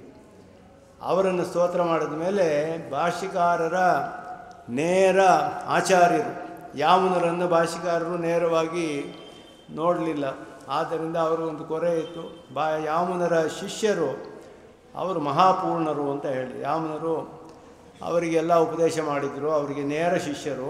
ರಂಗನಾಥನು ಅವರಿಗೆ ಹೇಳ್ತಾನೆ, ರಾಮಾನುಜರನ್ನು ಕರೆದುಕೊಂಡು ಬಾ, ನಮ್ಮ ಸಿದ್ಧಾಂತ ಪ್ರವರ್ತನೆ ಮಾಡಬೇಕು ಅವರು ಮುಂದೆ ಅಂತ ಹೇಳಿಬಿಟ್ಟು ರಂಗನಾಥನ ಆದೇಶದ ಮೇಲೆ ಬಂದು ತಕ್ಷಣವೇ ಹೊರಟ್ರಂತೆ. ಯಾಕೆ ಅಂದರೆ ಅವ್ರು ಹೇಳ್ತಾರೆ, ದಯಾನಿಘ್ನಂ ಯತೀಂದ್ರಸ್ಯ ದೇಶಿಕಂ ಪೂರ್ಣಮಾಶ್ರಯೇ. ದಯಾನಿಘ್ನಂ, ದಯಾ ಪರಿಪೂರ್ಣರಂತೆ ಅವರು, ದಯಾ ಪರಿಪೂರ್ಣರಾದವರು. ದೇಶಿಕಂ ಪೂರ್ಣಮಾಶ್ರಯೇ ಏನ ವಿಶ್ವಸೃಜೋ ವಿಷ್ಣೋ ಅಪೂರ್ಯತ ಮನೋರಥಃ ಅಂತ ಹೇಳಿದ್ರು. ವಿಶ್ವವನ್ನೆಲ್ಲ ಸೃಷ್ಟಿಸಿದ ವಿಷ್ಣುವಿಗೆ ಅವನ ಮನೋರಥವು ಪೂರ್ಣವಾಯಿತಂತೆ. ಹೇಗೆ ಅಂತ ಹೇಳಿದ್ರೆ ಪರಮಾತ್ಮನನ್ನು ಉಪನಿಷತ್ತು ಪೂರ್ಣಮದ ಪೂರ್ಣಮಿದಂ ಪೂರ್ಣಾತ್ ಪೂರ್ಣಂ ಪೂರ್ಣ ಅಂತಲೇ ಹೇಳುತ್ತೆ, ಪೂರ್ಣನಾದವನು ಅಂತ. ಆದರೂ ಒಂದು ಕೊರೆ ಇತ್ತಂತೆ ಅವರಿಗೆ. ಏನು ಕೊರೆ ಅಂದರೆ ರಾಮಾನುಜರಿಗೆ ಆಚಾರ್ಯರಾಗಲಿಲ್ವಲ್ಲ ಅಂತ ಒಂದು ಕೊರೆ ಇತ್ತಂತೆ. ಇವರು ರಾಮಾನುಜರಿಗೆ ಆಚಾರ್ಯರಾದ್ದರಿಂದ ಆ ಪೂರ್ಣನಾದವನ್ನು ಮೀರಿ ಮಹಾಪೂರ್ಣರಾದರು ಅಂತ. ಪೂರ್ಣರಾಗಿದ್ದ ಅವನು ಒಂದು ಸ್ವಲ್ಪ ಕೊರೆ ಇತ್ತು ಅವನಿಗೆ. ಆ ಕೊರೆಯನ್ನು ಹೋಗಲಾಡಿಸಿದಂತಹ ರಾಮಾನುಜರ ಆಚಾರ್ಯರು ಮಹಾಪೂರ್ಣರು. ದಯಾನಿಘ್ನಂ ಯತೀಂದ್ರಶ್ಚ ದೇಶಿಕಂ ಪೂರ್ಣಮಾಶ್ರಯೇ. ರಾಮಾನುಜರಿಗೆ ಆಚಾರ್ಯರಾದರಲ್ಲ ಇವರು ಮಹಾಪೂರ್ಣರು ಅಂತ ಹೇಳಿ ಅವರನ್ನು ಸ್ತೋತ್ರ ಮಾಡ್ತಾರೆ. ಏನ ವಿಶ್ವಸೃಜೋ ವಿಷ್ಣೋ ಅಪೂರ್ಯತ ಮನೋರಥಃ ಸೋಕಾಮಯತ ಅಂತ ಹೇಳ್ದ ಅವನು. ಅದು ಇನ್ನೂ ಪೂರ್ಣವಾಗಿರಲಿಲ್ಲ, ಇವಾಗ ಪೂರ್ಣವಾಯಿತು ಅಂತ ಹೇಳ್ತಾರೆ ಆಶ್ಚರ್ಯವಾಗಿ. ಅವರು ಬಹಳ ದಯಾಮಯರು. ರಾಮಾನುಜರನ್ನು ಕರೆದುಕೊಂಡು ಬರಬೇಕು ಅಂತ ಆಜ್ಞೆ ನೋಡನೆ ನೇರವಾಗಿ ನಡೆದು ಬಂದರು. ಅವರು ಪಾಪ ಇಷ್ಟು ದೂರ ಬರಬೇಕಲ್ಲ, ನಾನೇ ಹೋಗಿ ಅವ್ರನ್ನ ಕರೆದುಕೊಂಡು ಬರಬೇಕು ಅಂತ ಆಚಾರ್ಯರು ಶಿಷ್ಯರನ್ನು ಹುಡ್ಕೊಂಡು ಬರ್ತಾರೆ. ಬಂದಾಗ ಮಧುರಾಂಧಾದ್ರ ಅಷ್ಟರಲ್ಲಿ ಕಾಂಚಿಪೂರ್ಣರಿಂದ ಮಹಾಪೂರ್ಣಂ ಸಮಾಶ್ರಯ ಅಂತ ವರದರಾಜನಿಂದ ಅವರು ನೇರವಾಗಿ ಕಾಂಚಿಪೂರ್ಣರಿಗೆ ವರದರಾಜನು ಹೇಳ್ದ. ಅದನ್ನು ಕೇಳಿ ರಾಮಾನುಜರು ಒಡನೆ ಹೊರಟರು. ಇಬ್ಬರು ಮಧುರಾಂತಕದಲ್ಲಿ ಸಂಧಿಸಿದ್ದಾರೆ. ಮಧುರಾಂತಿಕದಲ್ಲಿ ಅವ್ರು ಹೇಳಿದ್ರು, ನಾನು ನಿನಗೆ ದೀಕ್ಷೆಯನ್ನೆಲ್ಲ ಕೊಡ್ತೀನಿ, ವಜ್ರ ಸಂಸ್ಕಾರವೆಲ್ಲ ಮಾಡ್ತೀನಿ, ಶ್ರೀರಂಗಕ್ಕೆ ಬಾ ಅಂತ ಹೇಳಿದ್ರು. ಶ್ರೀರಂಗಕ್ಕೆ ಹೋಗೋ ತನಕ ನಾವು ಬದುಕಿರ್ತೀವೋ ಇಲ್ವೋ, ಇಲ್ಲಿಯೇ ಮಾಡಬೇಕು ಅಂತ ಹೇಳಿ ಅಲ್ಲಿಯೇ ಮಾಡಿಸ್ಕೊಂಡ್ರು. ಅವರ ಶಂಖಚಕ್ರಗಳು ಅವ್ರಿಗೆ ಅಲ್ಲಿಯೇ ಇದೆ. ಇನ್ನು ಮಧುರಾಂತಿಕದಲ್ಲಿ ಹೋದರೆ ಸೇವಿಸ್ಬೋದು ಅದನ್ನು.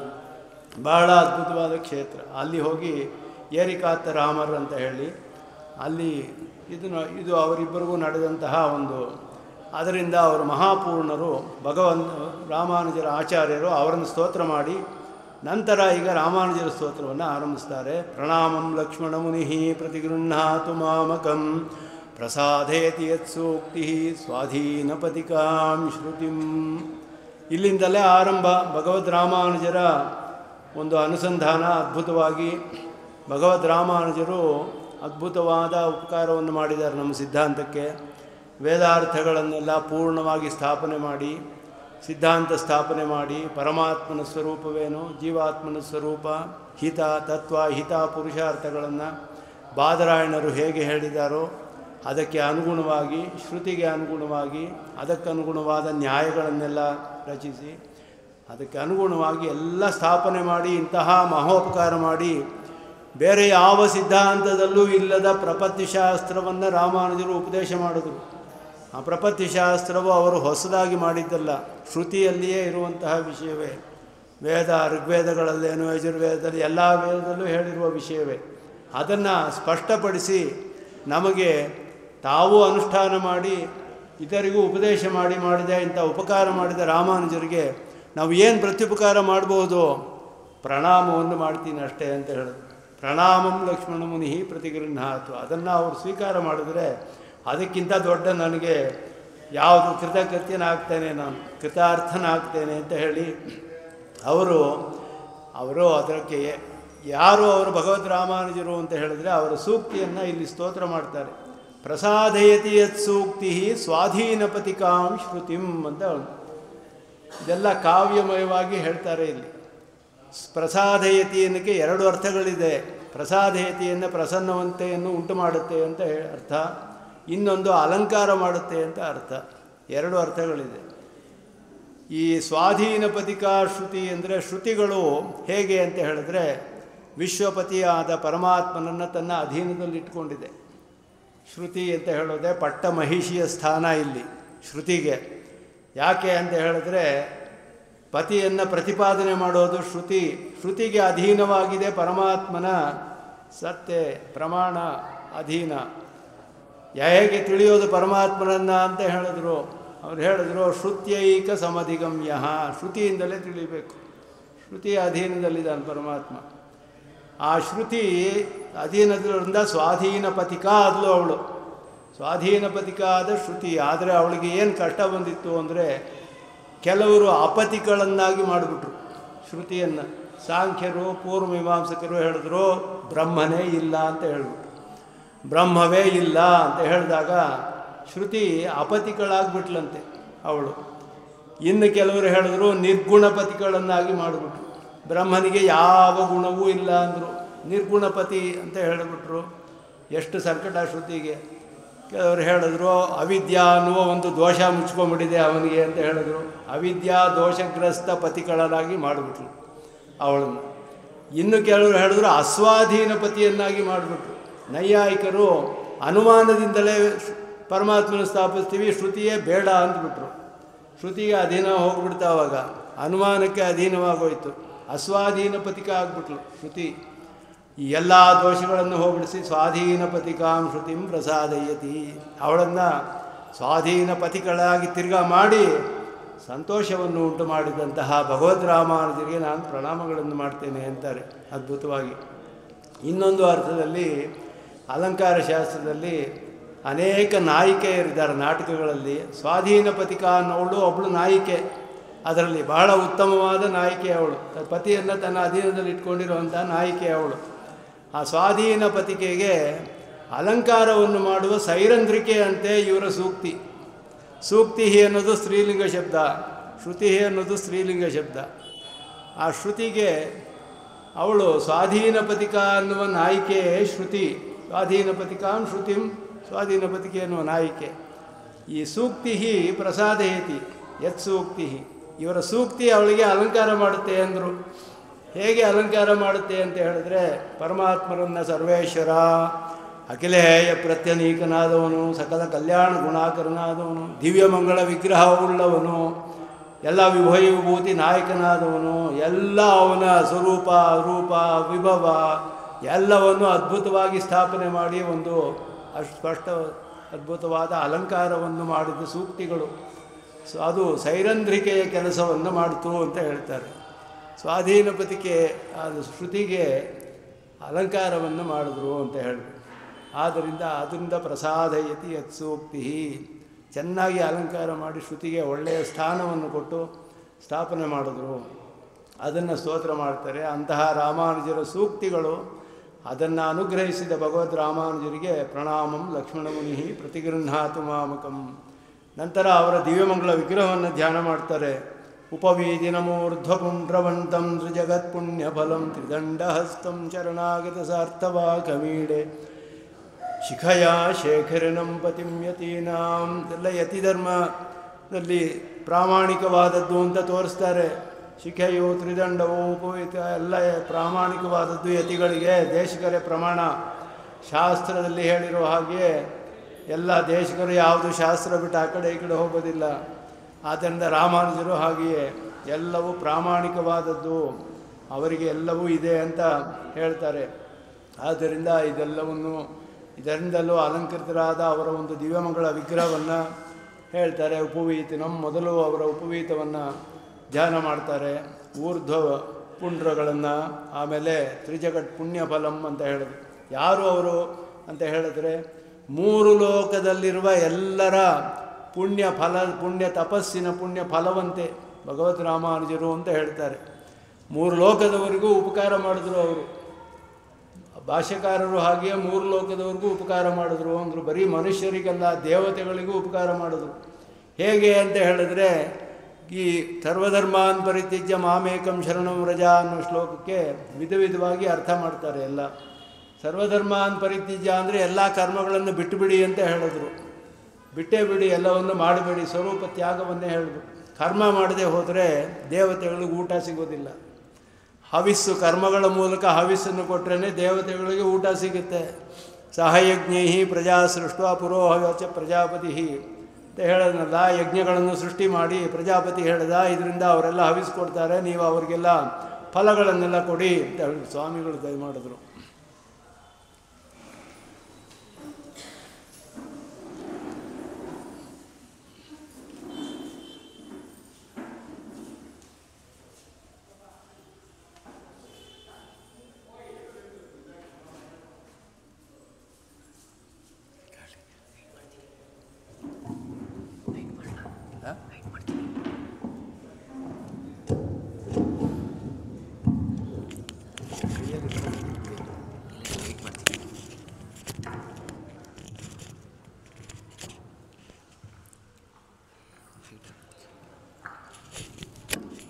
ಅದರಿಂದ ಮೂರು ಲೋಕದಲ್ಲಿರುವ ಎಲ್ಲರಿಗೂ ಕೂಡ ಉಪಕಾರ ಮಾಡಿದ, ಮನುಷ್ಯರಿಗೂ ದೇವತೆಗಳಿಗೂ ಎಲ್ಲರಿಗೂ ಉಪಕಾರ ಮಾಡಿದಂತಹ ಭಗವದ್ ರಾಮಾನುಜರು ಅವರು ತ್ರಿಜಗತ್ ಪುಣ್ಯ ಫಲಂ ಅಂತ ಹೇಳಿದ್ರು. ಮೂರು ಜಗತ್ತಿಗೂ ಕೂಡ ಉಪಕಾರ ಮಾಡಿದವರು ಭಗವದ್ ರಾಮಾನುಜರು. ಅವರಿಗೆ ಅವರ ಒಂದು ದಿವ್ಯಮಂಗಳ ವಿಗ್ರಹದ ಧ್ಯಾನವನ್ನು ಮಾಡ್ತಾರೆ. ಶಿಖೆಯ ಶೇಖರಣಂ ಅಂತ ಹೇಳಿಬಿಟ್ಟು, ಅವರು ಶಿಖೆಯಿಂದ ಅಲಂಕೃತರಾಗಿದ್ದಂತಹವರು ಶರಣಾಗತರೆಲ್ಲ ನಿರ್ವಾಹಕರು, ಶರಣಾಗತರ ನಿರ್ವಾಹಕರು ಅಂತ ಹೇಳಿದ್ರು. ಶರಣಾಗತಿಯನ್ನು ಭಗವಂತನಲ್ಲಿ ಮಾಡಿದವ್ರಿಗೂ ಕೂಡ, ತಮ್ಮಲ್ಲಿ ಮಾಡಿದವರು ಎಲ್ಲರೂ ಕೂಡ ಅವರು ನಿರ್ವಾಹನ ಮಾಡ್ತಾರೆ ಅಂತ ಹೇಳಿ, ಶರಣಾಗತ ಸಾರ್ಥವಾಹಮೀಡೆ ಅಂತ ಹೇಳಿ ಭಾಷ್ಯಕಾರರನ್ನು ಸ್ತೋತ್ರ ಮಾಡ್ತಾರೆ. ಅದಾದ ಮೇಲೆ ಕೃಷ್ಣನಂತೆ ಅವತಾರದಲ್ಲಿ ಕೃಷ್ಣನ ಒಂದು ವಿಶೇಷವನ್ನೆಲ್ಲ ಭಗವದ್ಗೀತೆಯಲ್ಲಿ ತಾನೇ ಹೇಳ್ಕೊಡ್ತಾನೆ. ಶ್ರೀಕೃಷ್ಣ ಪರಮಾತ್ಮ ಹೇಳುವಾಗ ಅವನು ಹೇಳಿದ, ಪರಿತ್ರಾಣಾಯ ಸಾಧೂನಾಂ ವಿನಾಶಾಯ ಚ ದುಷ್ಕೃತಾಂ ಧರ್ಮ ಸಂಸ್ಥಾಪನಾರ್ಥಾಯ ಸಂಭವಾಮಿ ಯುಗೆ ಯುಗೆ. ಅದೇ ರೀತಿ ಭಾಷ್ಯಕಾರರು ಮಾಡಿದ್ರು. ಹೇಳ್ತಾರೆ, ಪ್ರಥಯನ್ ವಿಮತೇಷು ತೀಕ್ಷ್ಣ ಭಾವಂ ಪ್ರಭುರಸ್ಮತ್ ಪರಿರಕ್ಷಣೆ ಯತೀಂದ್ರ ಅಪೃಥಕ್ ಪ್ರತಿಪನ್ನ ಯನ್ಮಯತ್ವೈಹಿ ವವೃಧೆ ಪಂಚವಿರಾಯುಧೈ ಮುರಾರೇಹೇ ಅಂತ ಹೇಳ್ಬಿಟ್ಟು, ಪ್ರಥಯನ್ ವಿಮತೇಶು ತೀಕ್ಷ್ಣ ಭಾವಂ, ವಿಮತಗಳಲ್ಲಿರುವ ತೀಕ್ಷ್ಣ ಭಾವವನ್ನೆಲ್ಲ ನಾಶ ಮಾಡಿದ್ರು. ದುಷ್ಕೃತ್ ವಿನಾಶ, ಇದುವೇ ಶ್ರುತಿಗಳಿಗೆ ಬಂದಿದ್ದಂತಹ ಕಷ್ಟಗಳನ್ನೆಲ್ಲ. ಇದರಲ್ಲಿ ಸ್ವಾಮಿ ದೇಶಿಕನ್ ಬಹಳ ಸೂಕ್ತವಾಗಿ ಶಬ್ದ ಪ್ರಯೋಗ ಮಾಡ್ತಾರೆ. ಇಲ್ಲಿ ಭಾಷ್ಯಕಾರರ ಗ್ರಂಥಗಳನ್ನು ಹೇಗೆ ಅಧ್ಯಯನ ಮಾಡಿದ್ರು ತಿಳಿಯುತ್ತೆ. ವಿಮತೇಶು ಅಂತ ಹೇಳಿದ್ರು. ಅವರ ಮತಗಳಲ್ಲಿ, ಅವರ ಅಭಿಪ್ರಾಯದಲ್ಲಿ ನಮಗೆ ಭೇದವೇ ಹೊರತು ವ್ಯಕ್ತಿಗತವಾದ ಯಾವ ದೋಷವೂ ಇಲ್ಲ. ಯಾವ ವ್ಯಕ್ತಿಯಲ್ಲೂ ಅವರು ಯಾವ ವ್ಯಕ್ತಿಯನ್ನು ಹೆಸರು ಹೇಳಲಿಲ್ಲ ಭಾಷ್ಯಕಾರರು. ಯಾವ ಗ್ರಂಥದಲ್ಲಿಯೂ ಕೂಡ ಅವರು ಬೇರೆ ಪಕ್ಷದ ಸಿದ್ಧಾಂತವನ್ನು ಸ್ಥಾಪನೆ ಮಾಡಿದ ಯಾವ ವ್ಯಕ್ತಿಯ ಹೆಸರು ಹೇಳೋದಿಲ್ಲ ಭಾಷ್ಯಕಾರರು. ಅಭಿಪ್ರಾಯಗಳನ್ನೆಲ್ಲ ನಿರಸನ ಮಾಡ್ತಾರೆ. ನಮಗೆ ವ್ಯಕ್ತಿಗಳಲ್ಲಿ ದೋಷವಿಲ್ಲ, ಅವರ ಅಭಿಪ್ರಾಯ ನಾವು ಒಪ್ಪೋದಿಲ್ಲ. ಯಾಕೆ ಅಂದರೆ ಶ್ರುತಿಗೆ ವಿರುದ್ಧವಾಗಿದೆ. ಆದ್ದರಿಂದ ಸ್ವಾಮಿ ದೇಶಿಕನ ಹೇಳಿದ್ರು ವಿಮತೇಶು ತೀಕ್ಷ್ಣ ಭಾವಂ ಅಂತ ಹೇಳಿದ್ರು. ಮತಗಳಲ್ಲಿ ಅಷ್ಟೇ ನಮಗೆ ಮತವನ್ನು ಒಪ್ಕೊಳ್ಳೋದಿಲ್ಲ ನಾವು, ಶ್ರುತಿಗೆ ವಿರುದ್ಧವಾಗಿದ್ದರೆ. ಇಲ್ಲದೆ ಹೋದರೆ ಯಾವುದು ಬೇಕಾದರೂ ಒಪ್ಕೊಳ್ತೀವಿ ಅಂತ ಹೇಳ್ತಾರೆ. ಅನೇಕ ಕಡೆ ನೋಡ್ಬೋದು. 2ನೇ ಅಧ್ಯಾಯ ಬ್ರಹ್ಮಸೂತ್ರ ಭಾಷೆಯಲ್ಲಿ ಕಡೆಯಲ್ಲಿ ಬರೆಯುವಾಗ ಬೇರೆ ಎಲ್ಲ ಸಿದ್ಧಾಂತಗಳಲ್ಲೂ ಯಾವ್ಯಾವ ವಿಷಯ ನಾವು ಒಪ್ಕೊಳ್ತೀವಿ ಅಂತ ಬರೀತಾರಲ್ಲ. ಸಾಂಖ್ಯ ಸಿದ್ಧಾಂತದಲ್ಲಿ ಪ್ರಕೃತಿ 24 ವಿಧ ಹೇಳಿದಾರಲ್ಲ, ನಾವು ಅದನ್ನು ಒಪ್ಕೊಳ್ತೀವಿ. ಆದರೆ ಅದು ಬ್ರಹ್ಮಾತ್ಮಕ ಅಲ್ಲ ಅಂತ ಹೇಳ್ತಾರೆ ಅವರು. ಬ್ರಹ್ಮನನ್ನು ಒಪ್ಕೊಳ್ಳಿಲ್ಲ, ನಾವು ಬ್ರಹ್ಮಾತ್ಮಕ ಅಂತ ಹೇಳ್ತೀವಿ. ಅಷ್ಟೇ ಪ್ರಧಾನ, ಅದರ 24 ಬಗೆ ನಾವು ಒಪ್ಕೊಳ್ತೀವಿ ಅಂತ ಹೇಳೋದು. ಹಾಗೆಯೇ ಪಶುಪತಿ ಮತದಲ್ಲೂ ಕೂಡ ಪಶುಪತಿ ಸ್ವರೂಪ ಒಪ್ಕೊಳ್ತೀವಿ. ಪಶುಪತಿ ಅಂತ ಒಬ್ಬ ದೇವತೆ ಇದ್ದಾನೆ, ನಾವು ಒಪ್ಕೊಳ್ತೀವಿ. ಅವನೇ ಬ್ರಹ್ಮ ಅಂತ ಒಪ್ಕೊಳ್ಳೋದಿಲ್ಲ, ಪರಬ್ರಹ್ಮ ಅಂತ ಒಪ್ಕೊಳ್ಳೋದಿಲ್ಲ. ಒಂದೊಂದು ಮತದಲ್ಲೂ ಏನು ಒಪ್ಕೊಳ್ತೀವಿ ನಾವು, ಯಾವುದನ್ನು ಒಪ್ಕೊಳ್ಳೋದಿಲ್ಲ. ಯಾಕೆ ಒಪ್ಕೊಳ್ಳೋದಿಲ್ಲ? ಶ್ರುತಿಗೆ ವಿರುದ್ಧವಾಗಿರೋದ್ರಿಂದ ಒಪ್ಕೊಳ್ಳೋದಿಲ್ಲ.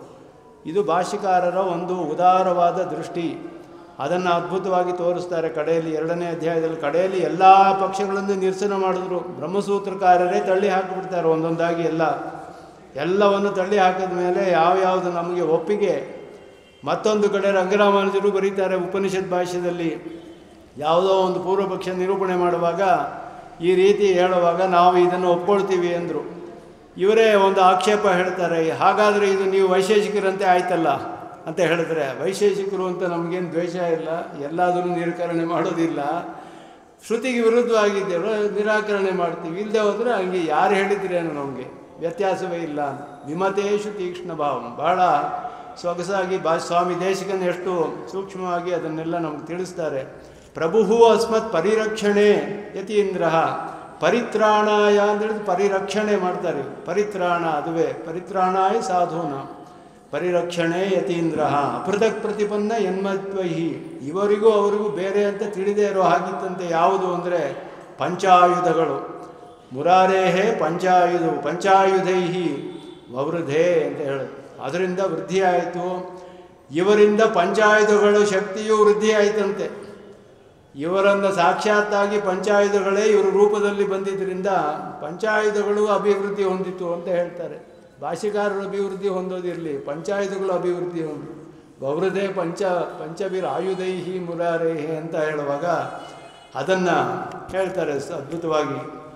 ಅದಾದ ಮೇಲೆ ಶಮಿತೋದಯ ಶಂಕರಾದಿಗರ್ಮ ಸಬಲಾದುಧೃತ ಯಾದವ ಪ್ರಕಾಶ ಅವರೋಪಿತವಾನ್ ಶ್ರುತೇರಪಾರ್ಥಾನೆ ನಾನು ರಾಮಾವರಜ ಸಯೇವ ಭೂಷ. ಇವರು ಹೇಳಿದ್ರು, ಇವನು ಮತ್ತೆ ರಾಮಾನುಜರು ಯಾರು ಅಂದರೆ ಮೊದಲು ಕೃಷ್ಣನು ಮಾಡಿದ ಕೆಲಸವನ್ನೆಲ್ಲ ಹೇಳ್ತಾರೆ ಇದರಲ್ಲಿ. ಕೃಷ್ಣನು ಏನು ಮಾಡಿದ 3 ಪ್ರಧಾನವಾದ ಕೆಲಸಗಳು. ಶಂಕರನ ಗರ್ವವನ್ನು ಬಾಣಾಸುರ ಯುದ್ಧದಲ್ಲಿ ನಾಶಪಡಿಸಿದ್ದು, ಅದನ್ನು ಶಮಿತೋದಯ ಶಂಕರಾದಿ ಗರ್ವ ಅಂತ ಹೇಳಿದ್ರು. ಸ್ವಬಲಾದುಧೃತ ಯಾದವ ಪ್ರಕಾಶ, ಯಾದವ ವಂಶವನ್ನು ಉದ್ಧಾರ ಮಾಡಿದ. ತನ್ನ ಬಲದಿಂದ ತನ್ನ ಶಕ್ತಿಯಿಂದ ಯಾದವ ವಂಶವನ್ನು ಉದ್ಧಾರ ಮಾಡಿದ ಪರಮಾತ್ಮ ಅಲ್ಲಿ ಅವತಾರ ಮಾಡಿ. ಅವರೋಪಿತವಾನ್ ಶ್ರುತೇಹೇ ಅಪಾರ್ಥಾನ್. ಅಪಾರ್ಥರು ಅಂದರೆ ಪಾರ್ಥರಲ್ಲದವರು ಅಂತ, ಅಂದರೆ ಕೌರವರು ಅಂತ ಅರ್ಥ. ಕೌರವರನ್ನೆಲ್ಲ ನಾಶ ಮಾಡಿದ, ಕಿವಿಗೂ ಕೇಳದೇ ಇರೋ ಹಾಗೆ ಮಾಡಿಬಿಟ್ನಂತೆ. ಶ್ರುತೇಹೇ ಅವರೋಪಿತಪಾನ್, ಶ್ರುತಿ ಕೇಳದೇ ಇರೋ ಹಾಗೆ ಮಾಡಿಬಿಟ್ರು. ಅವ್ರ ಶಬ್ದವೂ ಇರಬಾರ್ದು, ಹಾಗೆ ನಾಶ ಮಾಡಿಬಿಟ್ಟ ಅವ್ರನ್ನೆಲ್ಲ. ಕೃಷ್ಣ ಹೀಗೆ ಮಾಡಿದ. ಇದು 3 ಭಾಷ್ಯಕಾರರು ಮಾಡಿದ್ದಾರೆ ಅಂತ ಹೇಳ್ತಾರೆ. ಶಂಕರಾದಿಗರು ಶಮಿತೋದಯ ಅಂತ ಹೇಳಿದ್ರಿಂದ ಅದ್ವೈತ ಪಕ್ಷವನ್ನು ನಿರಸನ ಮಾಡಿದ್ರು. ಅದ್ವೈತ ಪಕ್ಷವೇ ಪ್ರಧಾನವಾಗಿ ಪೂರ್ವ ಪಕ್ಷ ಎಲ್ಲ ಕಡೆಯೂ. ಅದರಲ್ಲಿ ಎಲ್ಲ ವಿಸ್ತಾರವಾಗಿ ನಮ್ಮ ಬ್ರಹ್ಮಸೂತ್ರ ಭಾಷ್ಯದಲ್ಲಿ ಲಘು ಪೂರ್ವ ಪಕ್ಷ, ಮಹಾಪೂರ್ವ ಪಕ್ಷ ಅಂತ ಎರಡು ಪೂರ್ವ ಪಕ್ಷಗಳನ್ನು ಹಾಕ್ಕೊಂಡ್ರು. ಮೊದಲು ಉಪಾಯದ ವಿಷಯದಲ್ಲಿ, ಆಮೇಲೆ ಉಪೇಯದ ವಿಷಯದಲ್ಲಿ ಎರಡು ಪಕ್ಷಗಳನ್ನು ಹಾಕ್ಕೊಂಡು ಅದ್ಭುತವಾಗಿ ವಿಚಾರ ಮಾಡಿ ಉಪಾಯ ಸ್ವರೂಪವನ್ನು ಉಪೇಯ ಸ್ವರೂಪವನ್ನು ಸ್ಥಾಪನೆ ಮಾಡ್ತಾರೆ. ಉಪಾಯ ಬರೀ ವಾಕ್ಯಾರ್ಥ ಜ್ಞಾನವಲ್ಲ, ಉಪಾಸನಾತ್ಮಕವಾದ ಜ್ಞಾನ ಅಂತ ಸ್ಥಾಪನೆ ಮಾಡ್ತಾರೆ. ಮಹಾಸಿದ್ಧಾಂತದಲ್ಲಿ ಸವಿಶೇಷ ಬ್ರಹ್ಮವನ್ನು ಅದ್ಭುತವಾಗಿ ಸ್ಥಾಪನೆ ಮಾಡ್ತಾರೆ. ಸಕಲೇತರ ವಿಲಕ್ಷಣನಾದವನು, ಉಭಯ ವಿಭೂತಿ ನಾಯಕನಾದವನು, ಪರಮಪದವಿದೆ, ಅವರಿಗೆಲ್ಲರೂ ಕೂಡ ಅಲ್ಲಿ ನಿತ್ಯ ವಿಭೂತಿಯಲ್ಲಿ ಪರಿಜನರು ಪರಿಬರಹ ಎಲ್ಲವೂ ಇದೆ. ಅವನಿಗೆ ದಿವ್ಯವಾದ ಆಯುಧಗಳಿದೆ, ಭೂಷಣಗಳಿದೆ, ದಿವ್ಯಮಂಗಳ ವಿಗ್ರಹವಿದೆ, ಎಲ್ಲವನ್ನು ಸ್ಥಾಪನೆ ಮಾಡ್ತಾರೆ. ಇದೆಲ್ಲ ಮಾಡಿ ಶಂಕರಾದಿ ಅಂತ ಹೇಳಿದಾಗ ಶಂಕರರು ಭಾಸ್ಕರರು ಇಬ್ಬರು ಸೇರ್ತಾರಲ್ಲಿ. ಎರಡು ಪಕ್ಷವನ್ನು, ಭೇದಾಭೇದ ಪಕ್ಷವನ್ನು, ದ್ವೈತ ಪಕ್ಷವನ್ನು, ಅದ್ವೈತ ಪಕ್ಷವನ್ನು ನಿರಾಕರಣೆ ಮಾಡಿದ್ರು. ಸ್ವಬಲಾದುಧೃತ ಯಾದವ ಪ್ರಕಾಶ ಪ್ರಸಿದ್ಧವಾಗಿದೆ. ಅವರು ತಮ್ಮ ಸಾಮರ್ಥ್ಯದಿಂದಲೇ ಯಾದವ ಪ್ರಕಾಶರನ್ನು ಉದ್ಧಾರ ಮಾಡಿದ್ರು. ಅಂದರೆ ಯಾದವ ಪ್ರಕಾಶರು ಅವರ ಶಿಷ್ಯರಾದರು. ಆಮೇಲೆ ಅವರಿಂದಲೇ ಅತಿಧರ್ಮ ಸಮುಚ್ಚಯ ಗ್ರಂಥವನ್ನು ಬರೆಸಿ ಭಾಷಿಕಾರರು ಬರೆಸಿದರು. ಇದೆಲ್ಲ ಪ್ರಸಿದ್ಧವಾಗಿದೆ. ಅವರೋಪಿತವಾನ್ ಶ್ರುತೇಹೇ ಅಪಾರ್ಥಾನ್, ಇದುವೇ ಪ್ರಧಾನವಾಗಿ ಮಾಡಿದ ಕೆಲಸ. ಅವರು ಶ್ರುತಿಗೆ ಅಪಾರ್ಥವನ್ನೆಲ್ಲ ಮಾಡ್ತಾಯಿದ್ರು. ತಪ್ಪಾದ ಅರ್ಥಗಳನ್ನು ಯಾರ್ಯಾರು ಮಾಡ್ತಾಯಿದ್ರು ಅದನ್ನೆಲ್ಲ ಅವರು ನಿರಾಕರಣೆ ಮಾಡಿ ಶ್ರುತಿಗೆ ಸರಿಯಾದ ಅರ್ಥಗಳನ್ನು ಸ್ಥಾಪನೆ ಮಾಡ್ತಾರೆ. ಸರಿಯಾದ ಅರ್ಥಗಳನ್ನು ಸ್ಥಾಪನೆ ಮಾಡಿದ್ರು ಶ್ರುತಿಗಳಿಗೆ. ಅದರಿಂದ ಶ್ರುತಿಗಳಿಗೆ ರಕ್ಷಣೆಯನ್ನು ಮಾಡಿದ ಹಾಗಾಯಿತು. ವೇದ ರಕ್ಷಣೆ, ವೇದ ಸಂರಕ್ಷಣೆ, ಅದರಿಂದಲೇ ಎಲ್ಲವೂ ನಮಗೆ ಸಿದ್ಧವಾಗುತ್ತೆ ಅಂತ ಹೇಳಿ ಅದನ್ನು, ಆದ್ದರಿಂದ ಇವರು ಕೂಡ ಆ ರಾಮಾನುಜನೇ, ಕೃಷ್ಣನು ಬಲರಾಮನ ಅನುಜ, ಇವರು ರಾಮಾನುಜರೇ ಮತ್ತೆ ಇಲ್ಲಿ ಅವತಾರ ಮಾಡಿದ್ದಾರೆ ಅನ್ನೋ ಹಾಗಿದೆ ಅಂತ ಸ್ತೋತ್ರ ಮಾಡ್ತಾರೆ ಅವರನ್ನು. ಅಬಹುಶ್ರುತ ಸಂಭವಂ ಶ್ರುತೀನಾಂ ಜರತೀನಾಮ ಯಥಾ ಯಥ ಪ್ರಚಾರಂ ವಿನಿವರ್ತಯಿತುಂ ಯತೀಶ್ವರೋಕ್ತಿ ವಿದಧೇತಾ ಸ್ಥಿರ ನೀತಿ ಪಂಜರಸ್ಥಾಃ. ಇಲ್ಲಿ ಬಹಳ ಒಳ್ಳೆ ದೃಷ್ಟಾಂತ ಕೊಡ್ತಾರೆ ಸ್ವಾಮಿ ದೇಶಿಕನ್. ಒಂದು ಗಿಳಿ ಇದೆ. ಗಿಳಿಯನ್ನು ಚಿಕ್ಕ ಮಕ್ಕಳ ಕೈಗೆ ಸಿಕ್ಕಿದ್ರೆ ಏನಾಗುತ್ತೆ, ಅದು ಇಟ್ಕೊಂಡು ಆಟ ಆಡಿ ಪುಕ್ಕ ಕೀಳೋದು, ಇದು ಮಾಡೋದು ಎಲ್ಲ ಮಾಡಿ ಹೇಗೇಗೋ ಮಾಡಾಕ್ಬಿಡ್ತಾರೆ. ಅದಕ್ಕೆ ಎಲ್ಲ ಹಾರದೇ ಇರೋ ಹಾಗೆಲ್ಲ ಮಾಡಾಕ್ಬಿಡ್ತಾರೆ ಶ್ರುತಿನ. ಸ್ವಲ್ಪ ತಿಳಿದವರು, ಚೆನ್ನಾಗಿ ತಿಳಿದವ್ರು ಏನು ಮಾಡ್ತಾರೆ, ಹಾರು ಹೋಗ್ಲಿ ಅಂತ ಬಿಟ್ಬಿಡ್ತಾರೆ.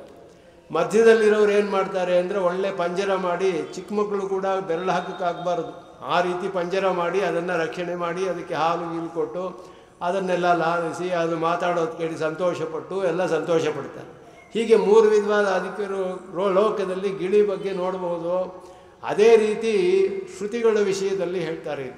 ಅಬಹುಶ್ರುತ ಸಂಭವಂ ಶ್ರುತೀನಾಮ್ ಅಂತ ಹೇಳೋದು. ಬಹುಶ್ರುತರು ಏನು ಮಾಡ್ತಾರೆ ಅಂದರೆ ಚೆನ್ನಾಗಿ ರಕ್ಷಣೆ ಮಾಡ್ತಾರೆ. ಭಗವದ್ ರಾಮಾನುಜರಂತೆ ರಕ್ಷಣೆ ಮಾಡ್ತಾರೆ ಶ್ರುತಿಯನ್ನು.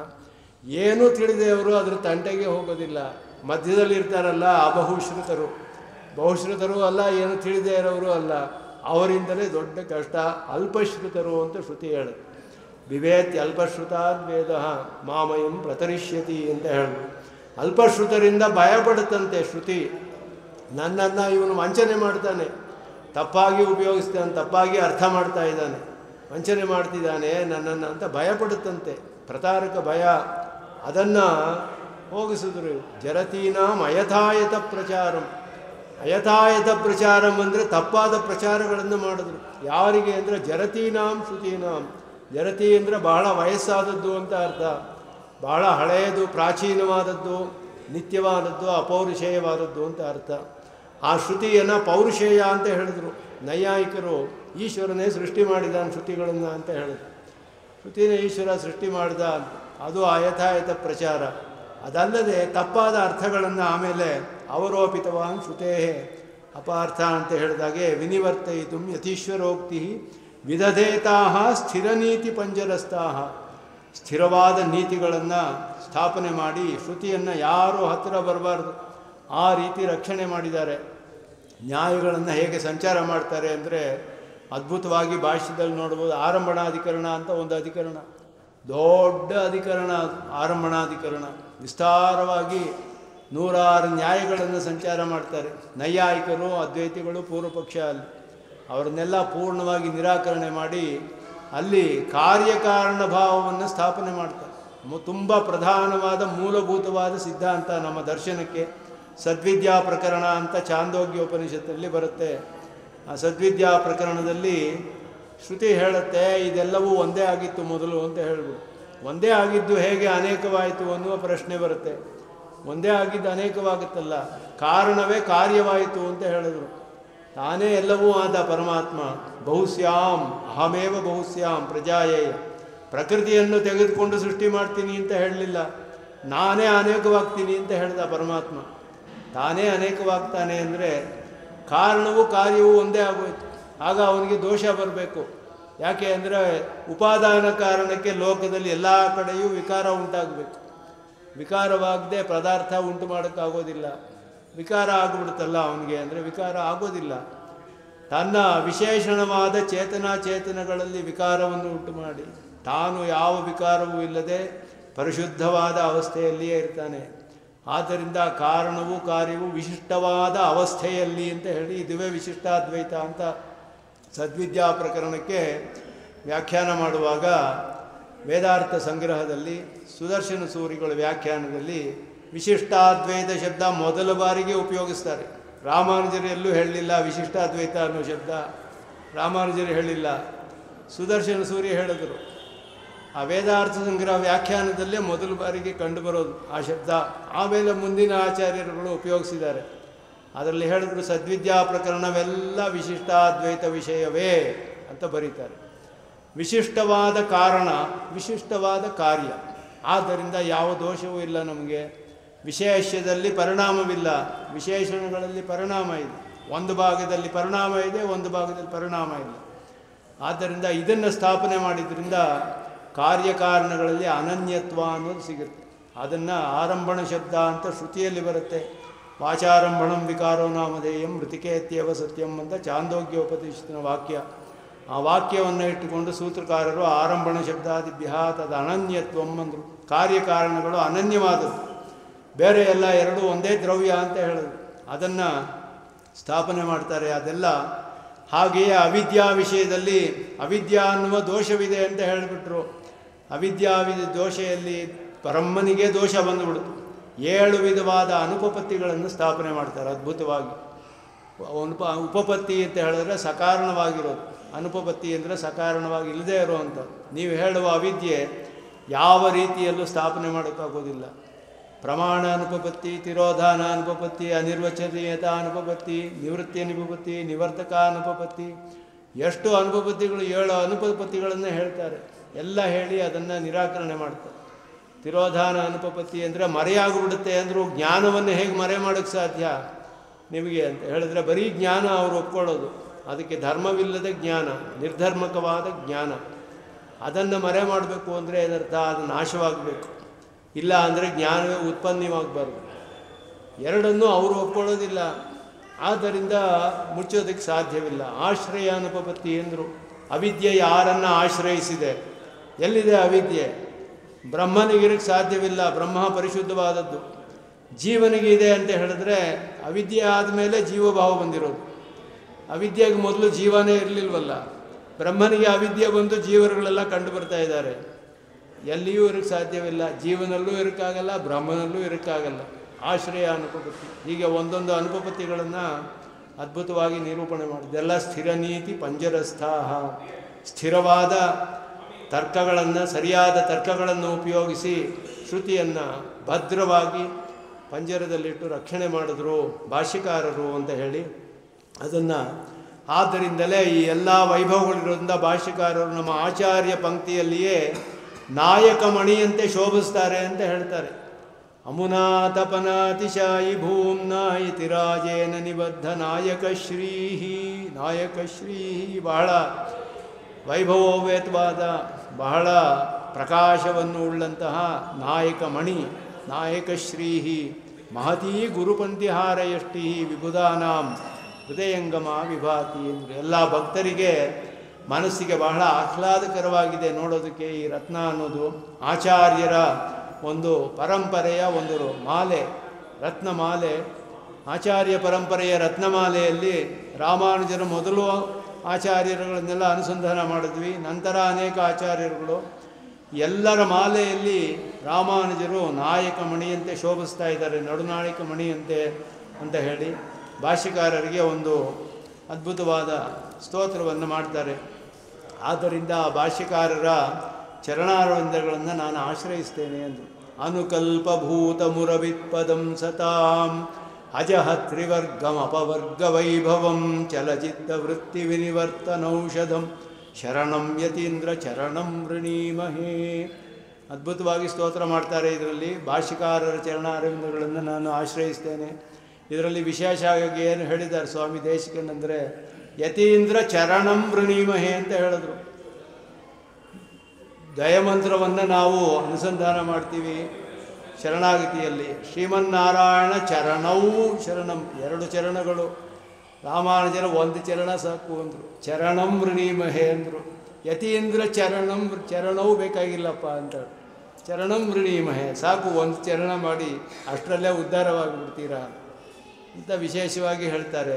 ಆದ್ದರಿಂದ ಏನಾಯಿತು ಅಂದರೆ, ಪರಮಾತ್ಮನ ತಿರುವಡಿಗಳು ಅನುಕಲ್ಪವಾಗೋಯ್ತಂತೆ.